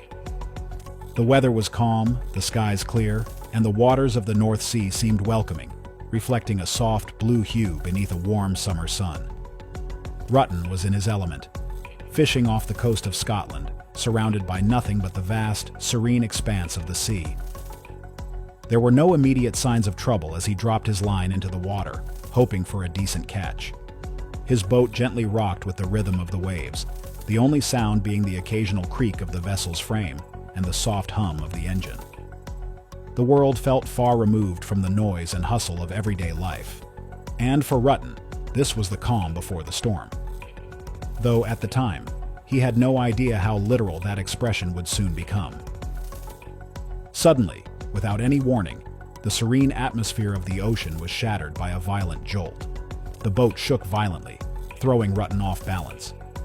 His heart raced as he scrambled to steady himself, instinctively looking around to understand what had just happened. His eyes widened as the massive dorsal fin of an orca cut through the water beside him. The immense creature was fast and powerful, its sleek black and white form emerging from the depths, seemingly out of nowhere. Before Rutten could react, the orca rammed into his boat with immense force. The impact sent a sharp tremor through the vessel, knocking Rutten back. The boat groaned under the force of the strike, and Rutten, in a daze, struggled to understand what was happening. For a brief moment, everything seemed surreal. Orcas were known for their intelligence and social behavior, not for attacking boats, especially not without provocation. Was this some kind of mistake? A sign of aggression? Or something else entirely? The orca didn't back off. Instead, it circled Rutten's boat, coming closer with each pass. Rutten's mind raced. He had never experienced anything like this. He could feel the weight of the orca's gaze, its massive body lingering beneath the water, only partially visible as it glided through the waves. The animal's movements were deliberate and measured. It wasn't acting out of mere curiosity. This was something more. As the orca circled, Rutten moved swiftly around the deck of his boat, trying to assess the damage. The boat had been rammed hard on the side, and the force had caused a noticeable dent in the hull. The orca circled a few more times, growing more aggressive with each pass. Rutten attempted to start the engine to move the boat away from the orca, but the sound of the engine seemed to only provoke the animal further. The orca slammed into the boat once more, leaving Rutten stunned and struggling to regain control of the vessel. It was only after several more tense minutes that the orca finally swam away. Rutten watched as the large predator disappeared beneath the waves, its massive body gracefully slicing through the water, leaving only ripples in its wake. The silence that followed was deafening, and Rutten's heart pounded in his chest as he tried to process what had just transpired.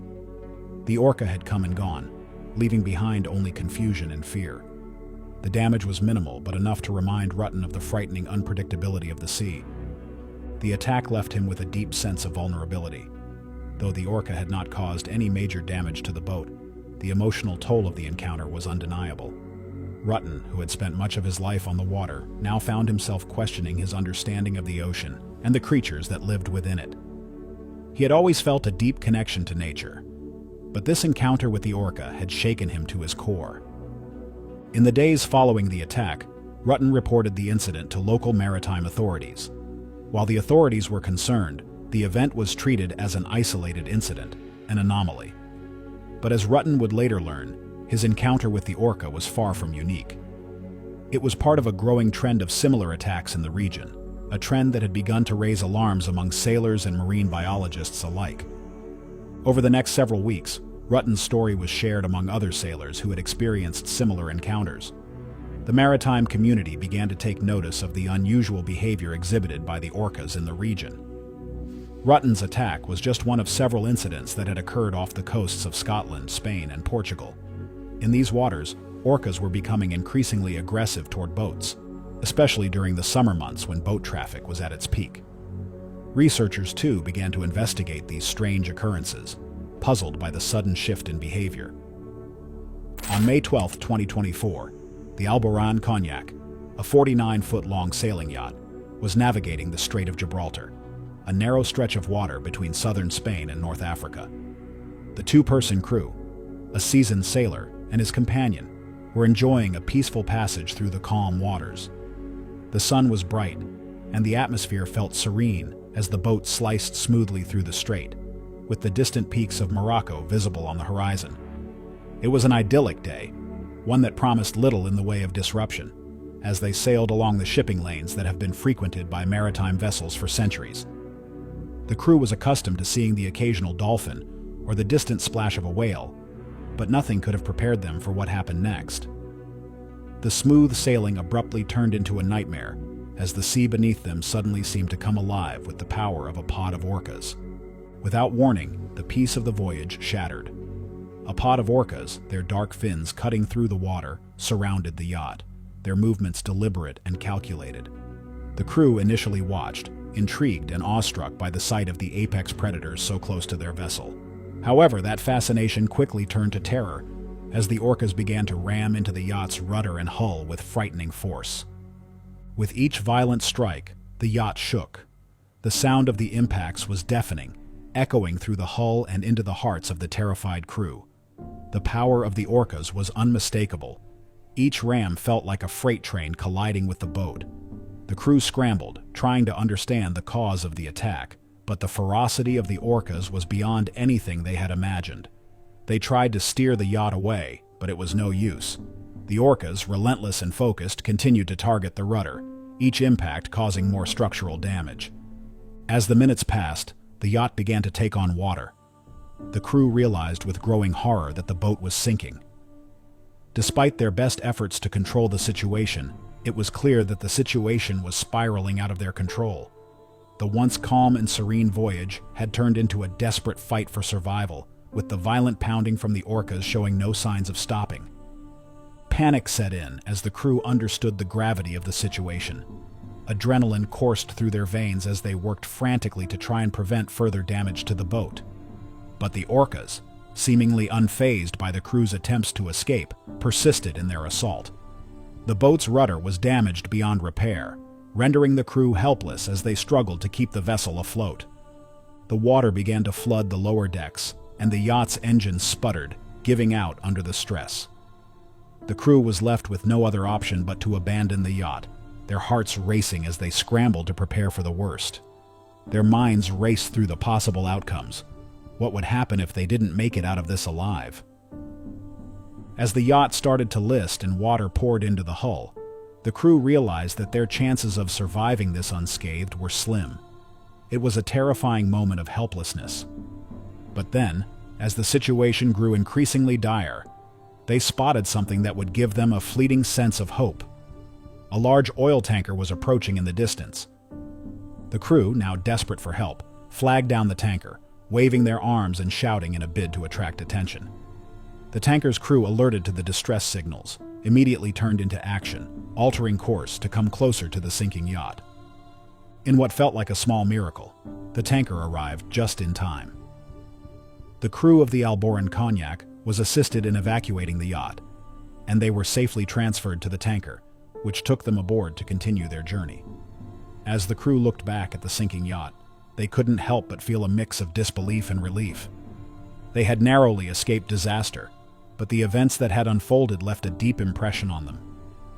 As the Alberan Champagne drifted away from the wreckage, the crew was left to reflect on the shocking series of events that had just transpired.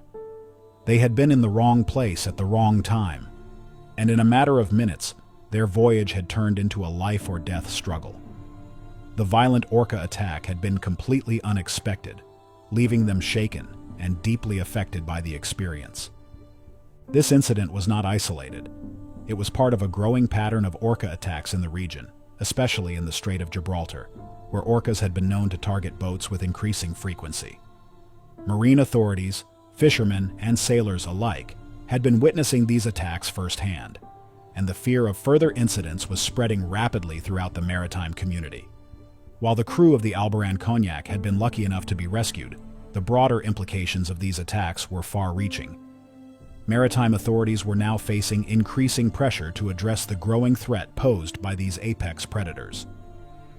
Their behavior was unpredictable, and their attacks were causing not only physical damage to boats, but also a rising sense of fear among sailors.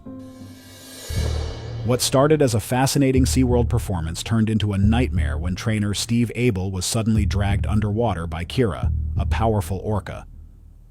The shocking attack left audiences horrified and raised pressing questions about the dangers trainers face when performing with orcas. But this wasn't an isolated incident. Around the world, orcas seem to be becoming increasingly aggressive. Today, we dive into a brutal orca attack that shocked the world. Steve Abel was no stranger to the risks of working with orcas. As one of SeaWorld's most experienced trainers, he had spent years building bonds with these majestic creatures, mastering their behavior, and performing awe-inspiring routines for captivated audiences. Known for his calm demeanor and dedication, Abel had earned the trust of both his colleagues and the animals under his care. Yet, no amount of experience or preparation could have prepared him for the horrifying events of that fateful day. It was a sunny afternoon at SeaWorld, and the stadium was packed with families eagerly awaiting the star-studded orca performance. Children leaned forward in anticipation as trainers, including Abel, stepped onto the platform to greet the crowd. The massive orcas, with their sleek black and white bodies, glided effortlessly through the water, exuding both grace and power. The show began with synchronized leaps and spins, drawing gasps and cheers from the audience. Abel, working closely with an orca named Kira, moved through the carefully choreographed routine. Kira, a 22-foot-long orca weighing nearly 12,000 pounds, had been a part of SeaWorld's shows for years. While she was known for her playful nature, she had occasionally exhibited signs of restlessness, a behavior Abel had grown accustomed to managing. However, on this particular day, there was an edge to her movements, a subtle tension that Abel couldn't ignore. As the performance reached its climax, Abel prepared for the signature finale, a daring interaction in which he would dive into the pool and perform alongside Kira. The audience erupted in applause as he signaled Kira to approach. She swam gracefully toward him, her massive shadow gliding beneath the surface. But as Abel entered the water, the situation took a terrifying turn. Without warning, Kira's demeanor shifted from cooperative to aggressive. Instead of following her usual routine, she lunged toward Abel, her powerful jaws clamping onto his leg. The suddenness of the attack left him no time to react. In an instant, Kira dragged him beneath the surface with overwhelming force. The cheers of the audience turned to gasps of horror as they realized something had gone wrong. Underwater, Abel struggled to free himself from Kira's grip. The orca's immense strength was impossible to counter, and the trainer's years of experience seemed futile against the raw power of the animal. The water churned with Kira's thrashing movements, creating a chaotic swirl that made it nearly impossible for Abel to orient himself. Above the surface, the other trainers sprang into action.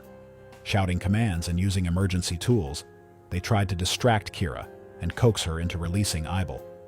Some trainers threw fish into the water, while others used whistles and hand signals in a desperate attempt to regain control of the situation. The scene was one of chaos and urgency, with every second feeling like an eternity. For what felt like minutes, but was likely only moments, Kira kept Abel submerged, her grip unrelenting. Finally, after repeated efforts by the trainers, she released him, allowing him to surface. Abel, gasping for air and bleeding heavily, was quickly pulled out of the water by his colleagues. The audience watched in stunned silence as paramedics rushed to his aid, their faces pale with the realization of what had just occurred. Abel was rushed to the hospital with severe injuries, including multiple lacerations and a fractured leg. While his physical wounds were treated, the psychological scars of the incident would take much longer to heal. For Abel, the attack was a devastating reminder of the inherent dangers of working with wild animals, no matter how well trained or seemingly familiar they might be. The incident sent shockwaves through SeaWorld and the broader marine park industry. Questions about the ethics of orca captivity, which had been simmering for years, were now thrust into the spotlight. Critics argued that confining such intelligent and powerful creatures to artificial environments was not only cruel, but also dangerous for both the animals and the trainers. SeaWorld conducted an internal investigation into the incident, examining everything from Kira's health records to the training protocols in place. While the park maintained that safety measures had been followed, the attack reignited public debate about the risks of keeping orcas in captivity. Animal rights organizations pointed to the incident as yet another example of why orcas should not be used for entertainment. It was a calm and sunny afternoon in the Bay of Biscay, where the yacht sea breeze was cutting gracefully through the gentle waves. The crew, a small team of seasoned sailors, was relishing the tranquility of the open sea.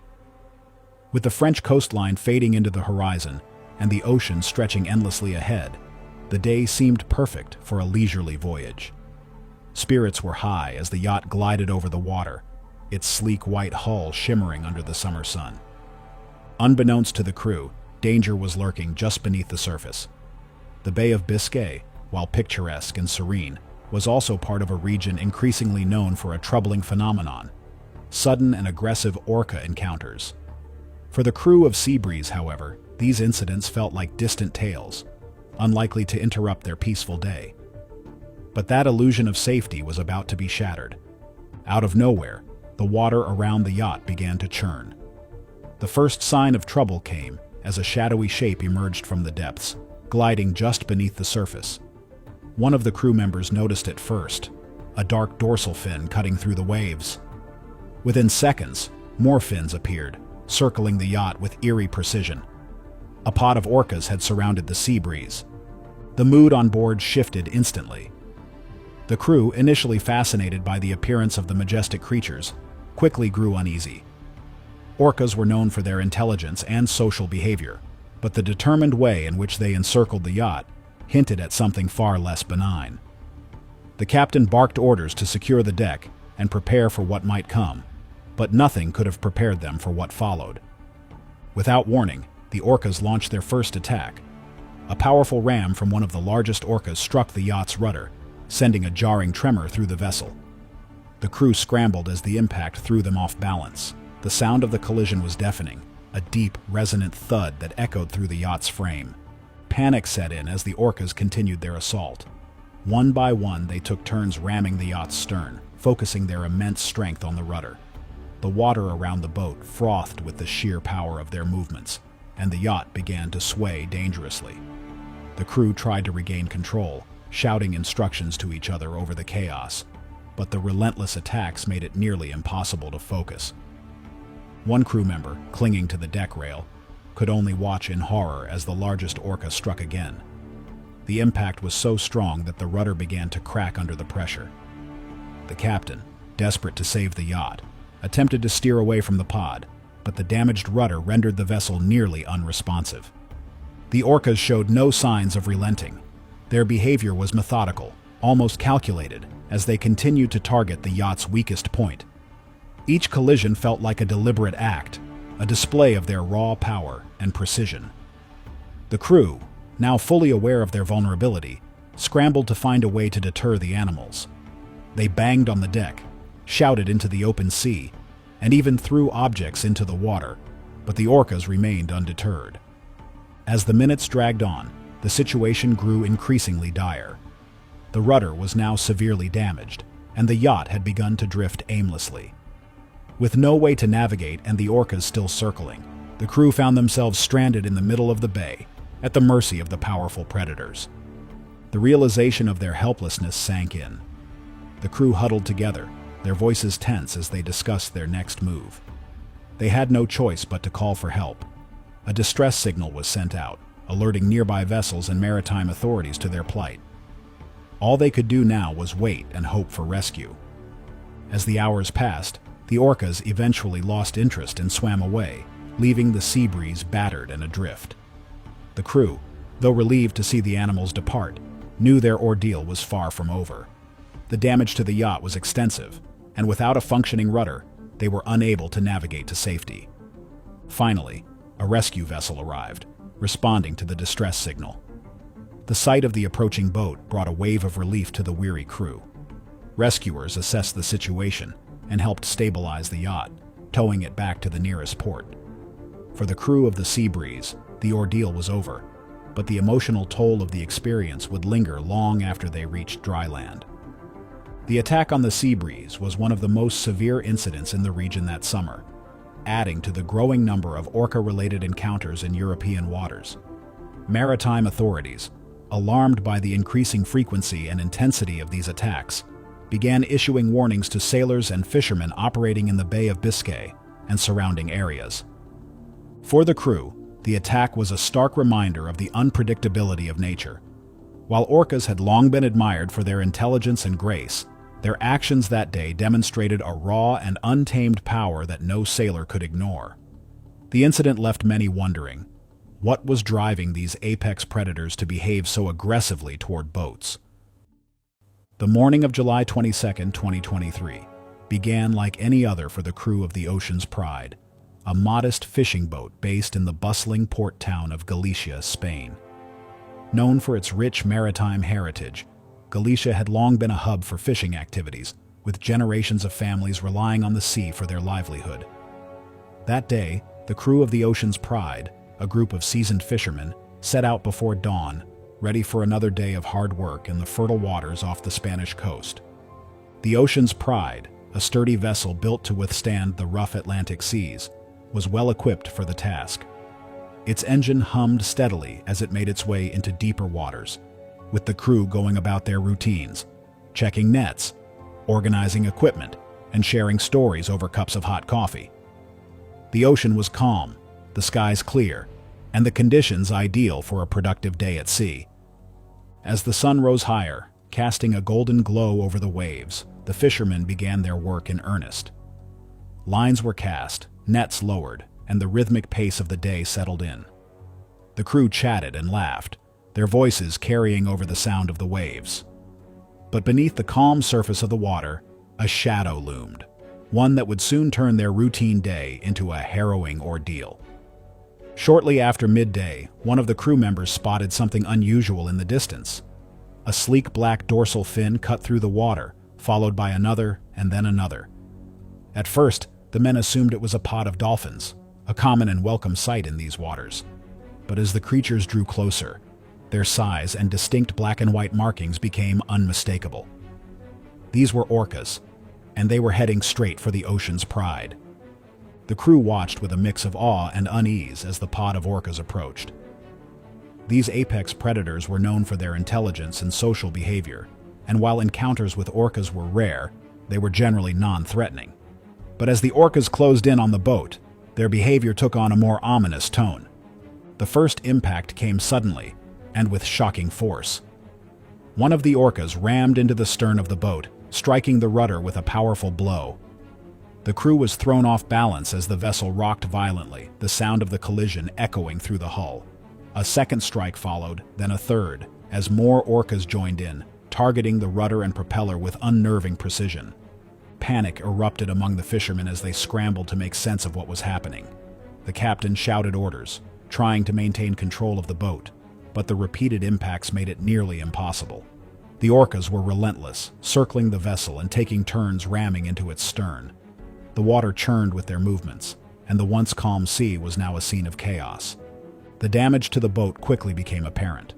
The rudder was bent and unresponsive, leaving the Ocean's Pride unable to navigate.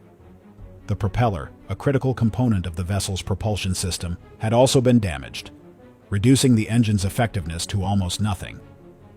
Stranded and at the mercy of the Orcas, the crew faced a dire situation. As the attacks continued, the fishermen's fear grew. They banged on the sides of the boat, shouted, and even threw objects into the water in a desperate attempt to deter the Orcas. But the animals seemed undeterred, their behavior methodical and coordinated. The men could only watch in helpless disbelief as the powerful creatures continued their assault, each strike a reminder of their vulnerability.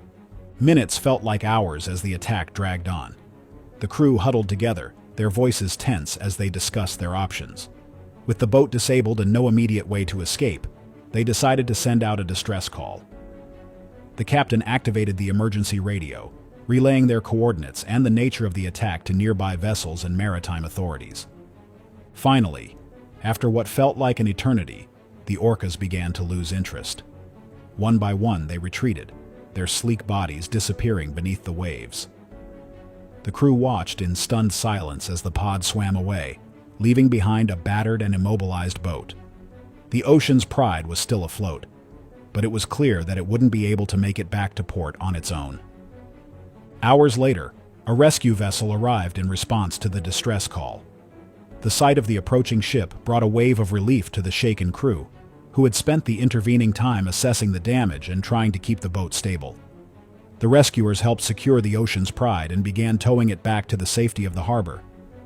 For the crew of the Ocean's Pride, the attack was a terrifying and humbling experience. While they had heard stories of orca encounters in the region, they never expected to be caught in one themselves. The damage to the boat was extensive, requiring costly repairs, but the emotional toll of the ordeal was just as significant. The attack was yet another incident in a growing pattern of orca aggression in the waters off Spain and Portugal. Marine biologists and researchers already investigating similar cases added the Ocean's Pride encounter to their data, searching for clues to explain the behavior of these typically non-aggressive animals. Theories ranged from environmental stressors, such as declining fish populations, to social learning within orca pods, where younger animals mimicked the actions of older ones. For the maritime community, the attack was a sobering reminder of the risks involved in navigating these waters. Fishermen and sailors began taking additional precautions, including modifying their routes and avoiding known orca hotspots. Maritime authorities issued warnings and guidelines, urging vessels to report any orca sightings and to maintain a safe distance from the animals whenever possible. During a packed SeaWorld performance, trainer Annette Ekis suddenly found herself in a life-and-death struggle when an orca lunged from the water and dragged her into the pool. What began as a routine show turned into a terrifying fight for survival, stunning the audience and raising urgent questions about the risks of captivity. But this danger just may extend well beyond marine parks. Let's look into the horrific orca attack that shocked the world. Annette Ekis was a bright and ambitious young trainer whose passion for marine life had guided her career at SeaWorld. Her days were spent working closely with the park's orcas, creatures she viewed with equal parts admiration and respect. For Ekis, her job wasn't just about entertaining audiences. It was about fostering a connection between humans and the majestic marine animals she adored. Her bond with the orcas, particularly one named Orlin, was one she believed was built on mutual trust and understanding. On a sunny afternoon, SeaWorld was alive with excitement. Families gathered in anticipation, eager to witness the iconic orca performance. The trainers prepared backstage, going over routines and signals. For Ekis, the day felt routine. She had done this show countless times. The audience cheered as the orcas leaped gracefully out of the water, showcasing their intelligence and power. Ekis stood on the edge of the pool, her arm raised as she signaled Orlin to perform a high jump, a crowd favorite. As Orlin completed the jump, splashing down in a display of raw strength, Ekis smiled, but something felt off. Orlin's usual exuberance was absent, replaced by a tension that only a seasoned trainer could detect. Despite her unease, Ekis continued the routine, signaling for the next trick. The moment came suddenly. As Ekis turned her back to prepare for the next segment, Orlin surged toward the platform, lunging out of the water with startling speed. Before anyone could react, the orca clamped its massive jaws around her leg, dragging her into the pool with overwhelming force. The crowd, unaware at first of the danger, erupted in applause, mistaking the attack for part of the performance.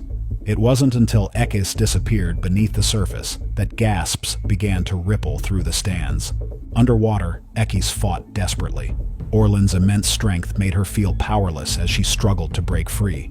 The water churned violently as the orca dragged her deeper, thrashing her body like a toy. The trainer's years of experience and emergency training kicked in. She knew to remain calm and avoid making sudden movements that might provoke Orlin further. But the pain in her leg was excruciating, and her lungs burned as she fought to hold her breath.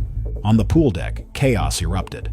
Fellow trainers scrambled to intervene, throwing rescue lines and using buckets of fish to distract Orlin. They shouted commands, hoping to break the orca's focus. The audience, now fully aware of the gravity of the situation, watched in stunned silence. Parents shielded their children's eyes as the water turned red with blood. Ekis surfaced briefly, gasping for air, her face etched with terror.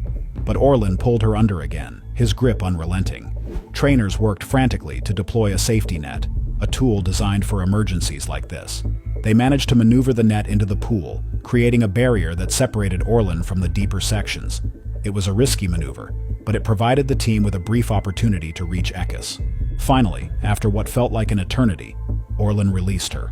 Trainers rushed to pull Ekis from the water, her body limp and battered. She was rushed to the hospital with severe injuries, including deep lacerations to her leg and significant bruising. Though her life was saved, the attack left both physical and emotional scars that would take years to heal. In the aftermath, SeaWorld faced intense scrutiny. The attack reignited debates about the ethics of orca captivity and the safety of trainers working with such powerful and unpredictable animals. Critics argued that keeping orcas in confined environments caused immense psychological stress, leading to aggression. Others defended the park, citing the rarity of such incidents and the precautions taken to protect both trainers and animals. For Ekis, the attack marked a turning point in her life. Once an advocate for marine parks, she began to question the practices she had once defended. Her recovery was long and grueling, filled with surgeries and physical therapy. Yet, the emotional trauma proved even harder to overcome. The memory of Orlin's eyes, so close and yet so distant, haunted her. Orlin, too, became a focal point of the controversy. Animal rights groups called for his release, while SeaWorld maintained that the orca's actions were an anomaly.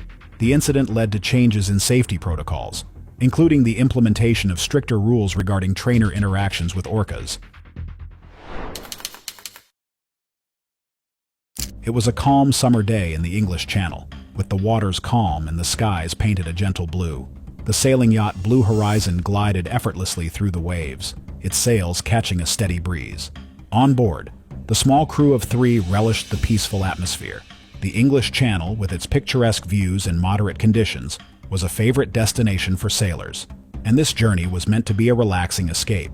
The crew, a mix of seasoned sailors and one novice, enjoyed the gentle rhythm of the sea. They shared laughter, snacks, and stories about previous voyages. The yacht's captain, a retired naval officer, took pride in his well-maintained vessel.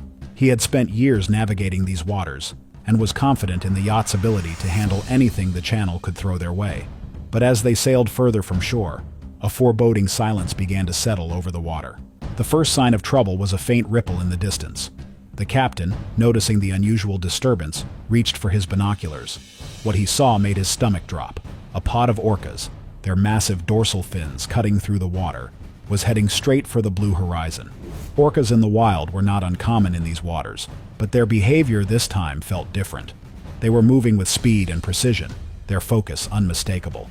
Before the crew could fully grasp the situation, the first impact came. An orca rammed into the yacht's hull with a force that reverberated through the entire vessel. The crew staggered, bracing themselves against the unexpected jolt. A second strike followed almost immediately, this time targeting the rudder. The Blue Horizon shuddered under the powerful blow, and a sickening creak echoed as the rudder began to splinter. The once relaxed atmosphere turned to chaos. The crew scrambled to secure loose equipment, their faces pale with fear. The captain barked orders, his voice steady but tinged with urgency. "Hold on tight and stay low," he shouted, trying to maintain control over the situation.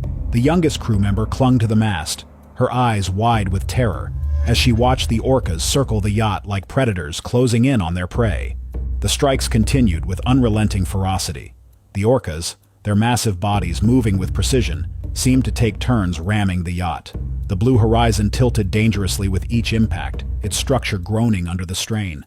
The crew could feel the yacht's vulnerability. It was as if the orcas were testing the limits of their strength against the vessel. Water splashed onto the deck, and the sails flapped wildly as the boat struggled to stay upright. The captain attempted to steer the yacht away from the pod, but the damaged rudder made navigation nearly impossible. Every attempt to move the vessel was met with another aggressive hit. The crew shouted and banged on the deck, hoping to deter the orcas, but their efforts were in vain. The orcas seemed undeterred, almost playful in their relentless assault. One of the crew members, a marine biologist, tried to make sense of the behavior.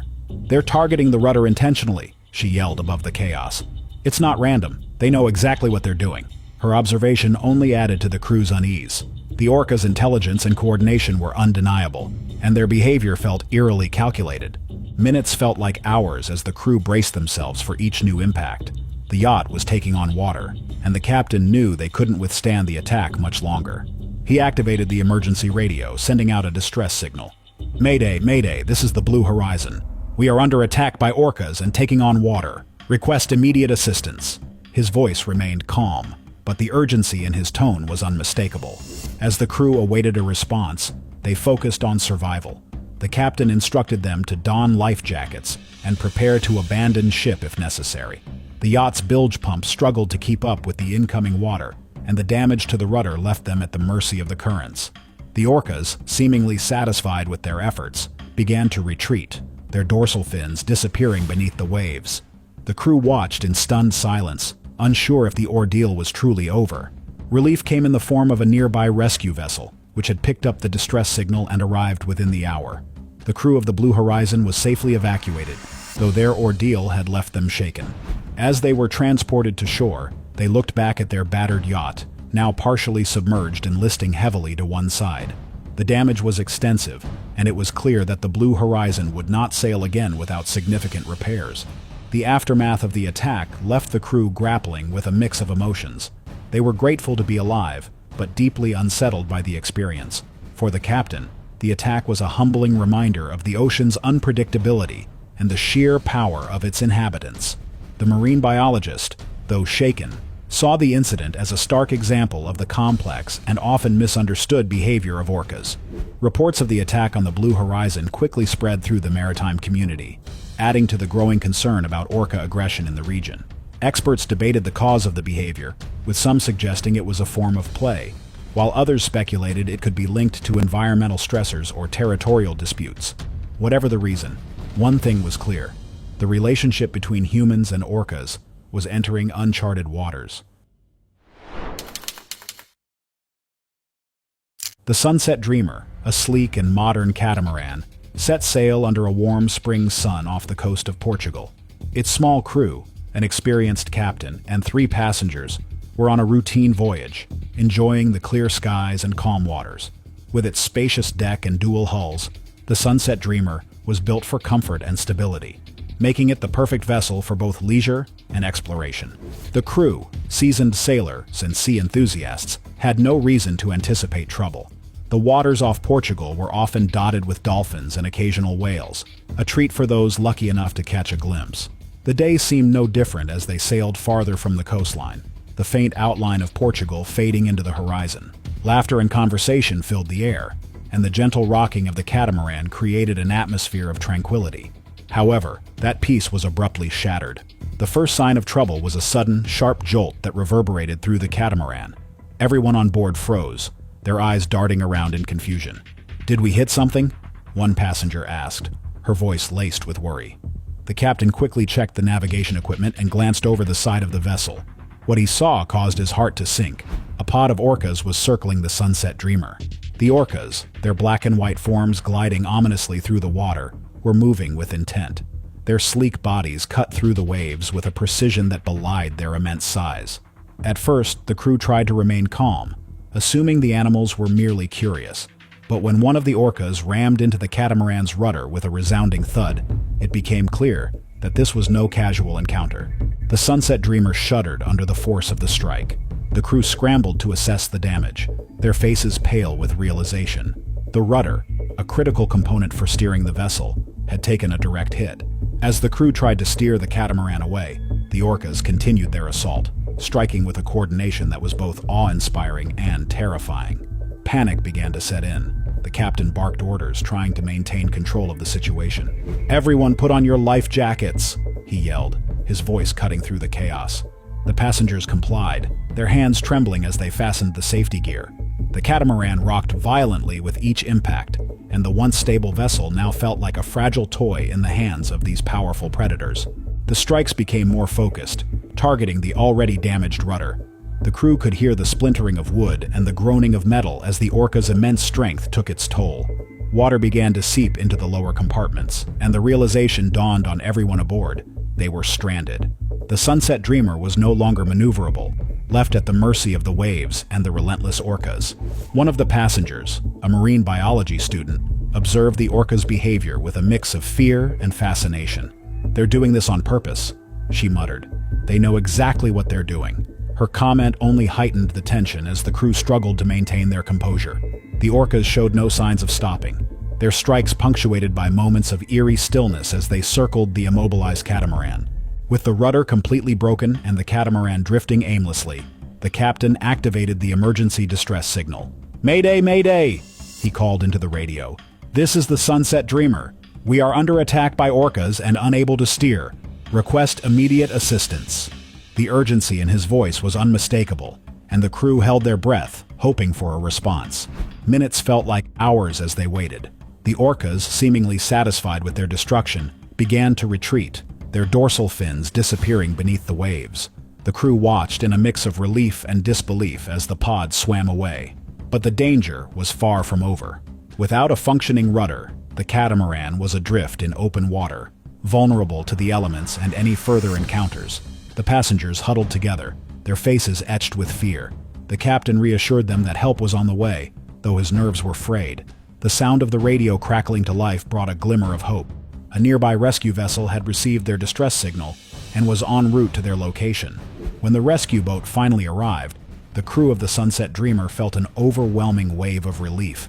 The rescuers worked quickly to secure the catamaran and tow it to safety. The journey back to port was slow and arduous, with the damaged vessel trailing behind the rescue boat like a wounded animal. Back on land, the crew and passengers recounted their harrowing experience to maritime authorities and local news outlets. Their story added to the growing list of Orca attacks in the region, fueling ongoing debates about the reasons behind this behavior. Some experts speculated that the Orcas were simply playing, while others pointed to environmental stressors or learned aggression spreading through specific pods. SeaWorld Orlando became the site of a horrifying discovery when a homeless man by the name of Daniel P. Dukes was found dead in an orca tank, with his body covered in bruises and bite marks. Tilikum, the massive orca who was believed to have caused this tragedy, was already tied to past fatalities, and once again found himself at the center of another marine life atrocity. But what really happened that night, and why did Dukes risk getting so close? Daniel P. Dukes, a 27-year-old man known for his free-spirited and adventurous personality, became the focal point of one of SeaWorld's most chilling and controversial incidents. With a history of unconventional behavior and a fascination for the unknown, Dukes reportedly evaded security measures to stay overnight in the park, a decision that would tragically cost him his life. What began as an act of curiosity turned into a grim event that reshaped the conversation around captive marine animals. On the morning of July 6, 1999, SeaWorld staff were greeted by an unthinkable sight. Dukes' lifeless body was found floating in Tilikum's tank, draped over the massive orca's back. His body bore clear signs of trauma, including severe bruises, abrasions, and bite marks, indicating a violent encounter.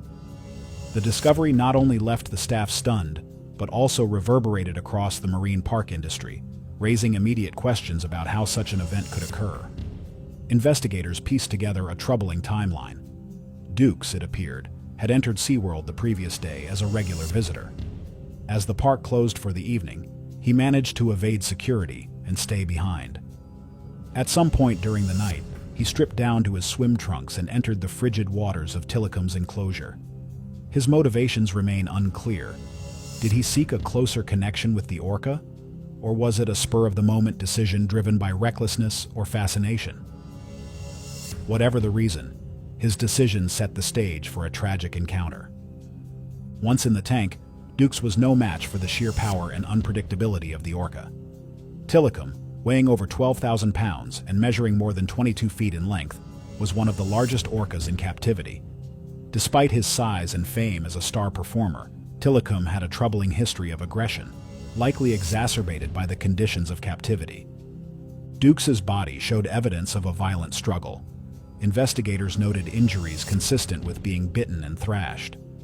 While orcas in the wild are known for their playfulness and intelligence, captivity can lead to stress-induced aggression. Experts speculated that Tilikum may have initially acted out of curiosity, only for the situation to escalate as Dukes struggled in the water. Whatever the orca's intent, the encounter ended in tragedy. To understand the context of Dukes's death, it is essential to examine Tilikum's history.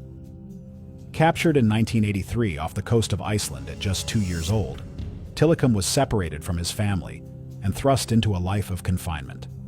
Initially housed at Sealand of the Pacific in Canada, Tilikum's early years in captivity were marked by stress and harsh treatment. He shared a small tank with 2 female orcas, who often displayed aggression toward him. Tilikum's first known involvement in a fatal incident occurred in 1991 at Sealand.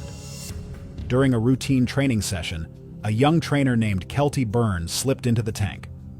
Tilikum, along with the 2 female orcas, dragged Byrne underwater repeatedly, preventing her from surfacing.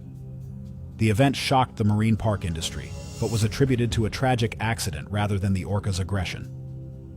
Following the closure of Sealand, Tilikum was transferred to SeaWorld Orlando, where his troubled history continued. By the time of Dukes's death, Tilikum had already displayed behavioral issues linked to captivity. Experts argued that the stress of confinement, lack of stimulation, and isolation from natural social structures had taken a toll on the orca's mental well-being. His size and strength, combined with the frustration of captivity, made him unpredictable, a fact that would become tragically evident. Dukes' decision to enter Tilikum's tank remains shrouded in mystery. Some suggested that he may have been unaware of the risks, viewing Tilikum as a gentle giant rather than a potentially dangerous predator. Others speculated that Dukes, known for his adventurous spirit, sought an up-close experience with one of nature's most awe-inspiring creatures. Regardless of his motivations, the incident highlighted the inherent dangers of close interactions with wild animals, particularly those held in captivity. Orcas, despite their majestic appearance, are powerful predators with instincts honed by millions of years of evolution. When confined to tanks far smaller than their natural ranges, their behavior can become erratic and aggressive. The death of Daniel P. Dukes sparked widespread controversy and criticism. SeaWorld faced intense scrutiny, with questions raised about its security protocols and the ethics of housing such powerful animals in captivity. Critics pointed to the incident as evidence of the dangers posed by keeping orcas in artificial environments, where their natural behaviors are suppressed and stress levels are heightened.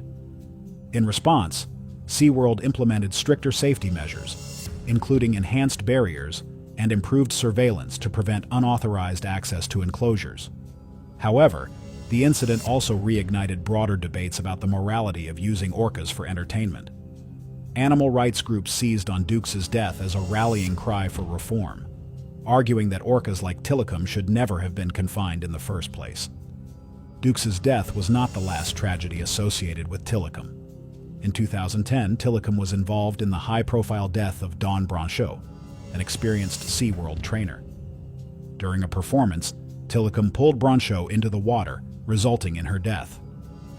The incident led to the release of the documentary Blackfish, which delved into the ethical and psychological issues surrounding orca captivity. For Tilikum, the tragedies in his life emphasized the complexities of human-animal interactions. While he was a symbol of marine park entertainment, he also became a focal point for calls to end the practice of keeping orcas in captivity. Tilikum's story, including his involvement in Dukes' death, served as a stark reminder of the risks inherent in confining such intelligent and powerful creatures. The death of Daniel P. Dukes marked a turning point in the public perception of marine parks. It forced institutions like SeaWorld to confront uncomfortable truths about their practices and the consequences of captivity. While supporters of marine parks argued that such incidents were rare, critics pointed to Dukes' death as part of a broader pattern of issues tied to the confinement of apex predators. The Strait of Gibraltar is a vital maritime passage, a corridor between the Atlantic Ocean and the Mediterranean Sea, known for its bustling activity and scenic beauty. On May 4, 2023, a sailing yacht found itself at the center of a terrifying encounter that would underscore the unpredictability of these waters. It was a tranquil spring morning when the sailing yacht embarked on its journey through the Strait of Gibraltar. The crew, seasoned sailors familiar with the region's currents and winds, navigated the calm waters with ease. The sky was clear, and the distant silhouettes of Spain and North Africa framed their route. For the crew, it was another routine voyage, a day to enjoy the serenity of the open sea. The yacht glided effortlessly through the strait, its sails catching the gentle breeze. The rhythmic lapping of waves against the hull created a soothing soundtrack to the journey. The crew was in high spirits, exchanging stories and laughter as they charted their course. There was no indication of the chaos that was about to unfold. Without warning, the tranquil scene was shattered by the appearance of a pod of orcas. Their sleek black and white bodies emerged from the water, their dorsal fins cutting through the surface like knives. At first, the crew was awestruck by the sight of these magnificent creatures. Orcas, often referred to as killer whales, are known for their intelligence and social behavior. Yet, the crew's admiration quickly turned to alarm. The orcas began to circle the yacht, their movements deliberate and coordinated. The crew watched in growing unease as the animal's behavior shifted from curious to aggressive. Then came the first impact, a powerful strike against the yacht's rudder. The vessel shuddered violently, throwing the crew off balance. The force of the blow made it clear that this was no accidental encounter. One orca after another rammed the rudder, their immense strength causing visible damage. The crew scrambled to respond, shouting commands and attempting to steer the yacht away.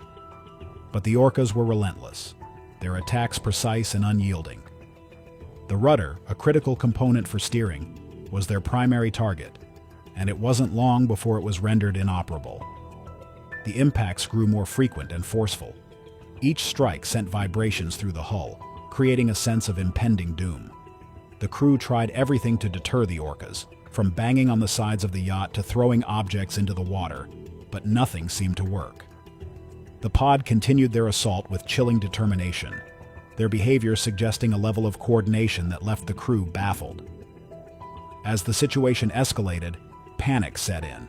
The crew worked frantically to assess the damage and stabilize the yacht. Water began to seep into the lower compartments, a grim sign that the hull had been compromised. The once confident sailors now found themselves at the mercy of the orcas and the elements. Their attempts to radio for help were met with static, adding to their desperation. The crew's fear was palpable as they realized the yacht's fate hung by a thread. They donned life vests and prepared for the worst, their minds racing with thoughts of survival. Despite their efforts, the relentless attacks left the yacht crippled. The rudder was destroyed, and the vessel drifted aimlessly, a sitting target for the aggressive pod. The Spanish Coast Guard, responding to a distress call from a nearby vessel, arrived just in time. The sight of the rescue ship brought a wave of relief to the terrified crew. The Coast Guard managed to evacuate them from the sinking yacht, ensuring their safety before the vessel was claimed by the sea. The yacht eventually sank near the port of Barbate. It remains a haunting reminder of the encounter. For the crew, the rescue marked the end of a harrowing ordeal, but the psychological scars would linger. The experience of being attacked by one of nature's most powerful predators left an indelible mark, altering their perception of the sea and its inhabitants. Their story, shared with maritime authorities and the media, became part of a growing narrative about the dangers posed by orcas in the Strait of Gibraltar. This incident was not an isolated case. The Strait of Gibraltar has become a hotspot for orca attacks on boats, with sailors reporting an alarming increase in such encounters. Researchers and marine biologists have been working to understand the behavior of these orcas. which appears to be highly coordinated and targeted. The focus on rudders, a critical part of a boat's steering mechanism, suggests a learned behavior that is spread among the pod. The attacks have raised questions about the motivations behind the orca's actions. Some scientists believe that the behavior may stem from environmental stressors, such as declining fish populations and increased boat traffic in the region. Others theorize that the attacks are a form of play or exploration, with the orcas exhibiting their intelligence and problem-solving abilities in a way that humans perceive as aggression. For the maritime community, the rise in orca attacks has become a pressing concern. Authorities have issued guidelines for sailors traveling through the strait, advising them to avoid areas where orcas are known to congregate and to report any sightings immediately. However, the unpredictability of these encounters makes it difficult to fully mitigate the risks. The Strait of Gibraltar, a vital maritime corridor, has become increasingly synonymous with stories of orca encounters. On July 24, 2024, the crew of the yacht Bonham William experienced firsthand the power and unpredictability of these majestic creatures in a harrowing attack that left their vessel lost to the depths of the sea. The Bonham William, a sleek 50-foot-long yacht, was making its way through the Strait of Gibraltar on a sunny July morning. The weather was pristine, with calm seas and clear skies, offering ideal sailing conditions. The two-person crew, experienced sailors who had navigated these waters many times, reveled in the tranquility of the voyage. As they passed through the strait, the dramatic cliffs of Spain to their north and the rugged coastline of Morocco to the south provided a picturesque backdrop. The yacht cut through the waters effortlessly, its polished hull glinting in the sunlight. The crew took turns at the helm, enjoying the rare peace of open waters. For them, this journey was an escape from the mundane, a chance to reconnect with nature. Little did they know their serene voyage was about to turn into a nightmare. It began subtly. A shadow beneath the water, a slight ripple, and then the unmistakable sight of dorsal fins slicing through the waves. A pod of orcas appeared in their black and white forms, an awe-inspiring sight against the deep blue sea. At first, the crew watched in admiration, captivated by the graceful predators, but admiration quickly turned to alarm. The orcas circled the Bonham William, their movements synchronized and deliberate. The crew's unease grew as the animals began to close in, their intentions unclear. Then, without warning, one of the orcas struck the yacht's stern with a resounding thud. The impact reverberated through the hull, jolting the crew and shaking their sense of control. Before they could react, the pod launched a coordinated assault. One by one, the orcas rammed the yacht's rudder, targeting the steering mechanism with precision. The crew scrambled to respond, attempting to steer the vessel away from the attackers, but the damage was already taking its toll. The rudder, essential for navigation, was rendered useless within minutes. Each strike from the orcas was a display of their immense power. The yacht groaned under the repeated impacts, its fiberglass hull creaking ominously. Waves splashed over the deck as the yacht stopped to one side, leaving the crew struggling to maintain their footing. The orcas showed no sign of relenting, their behavior eerily calculated and relentless. Panic set in as the Bonham William became increasingly vulnerable. The crew, seasoned though they were, had never faced anything like this. They shouted to each other over the chaos, trying to formulate a plan. One of them grabbed a flare gun, firing into the air in a desperate attempt to deter the orcas. But the pod seemed unfazed, continuing their assault with an almost mechanical persistence. The yacht began to take on water as the damage became catastrophic. The crew frantically worked to seal the breaches, but their efforts were no match for the relentless force of the orcas. The steering was completely compromised, leaving the Bonham William adrift and at the mercy of the sea and its attackers. As water flooded the lower compartments, the crew knew they were running out of options. They activated the yacht's emergency beacon, sending out a distress signal. Time was running out, and their priority shifted from saving the vessel to saving themselves. The Spanish Coast Guard, responding to the emergency signal, arrived just in time. Their patrol boat cut through the waves toward the stricken yacht, its crew fully aware of the dangers posed by the pod of orcas. As they approached, the Coast Guard used loudspeakers and sound-emitting devices to try and drive the orcas away. The Bonham William crew now huddled on the deck, waved frantically as the Coast Guard neared. In a carefully coordinated operation, the Coast Guard managed to get the sailors off the sinking yacht and onto their patrol boat. The rescue was a tense and delicate operation, with the Orcas still circling the area. Despite the crew's safe evacuation, the yacht could not be saved. The Bonham William sank slowly, its once pristine hull disappearing beneath the waves. The crew watched in silence as their beloved vessel was claimed by the sea, the Orcas finally dispersing as the yacht vanished. The attack on the Bonham William was one of many incidents that summer, part of a disturbing pattern of Orca aggression in the Strait of Gibraltar. Researchers and marine biologists, already investigating the rising frequency of these encounters, were left grappling with questions about the behavior of these intelligent creatures. The targeting of rudders, in particular, appeared to be a learned behavior passed down among the pod. Some scientists theorize that the Orcas viewed the rudders as objects of interest or even as a form of play. Others suggested that environmental stressors, such as declining fish stocks and increased boat traffic, might be influencing their behavior. For sailors in the region, the attack stressed the growing risks of navigating these waters. Maritime authorities issued advisories, urging vessels to avoid known Orca hotspots and to report sightings immediately. Yet, the unpredictability of these encounters made them difficult to avoid, leaving sailors and researchers alike searching for answers. If you enjoyed this video, watch our next one shown on screen.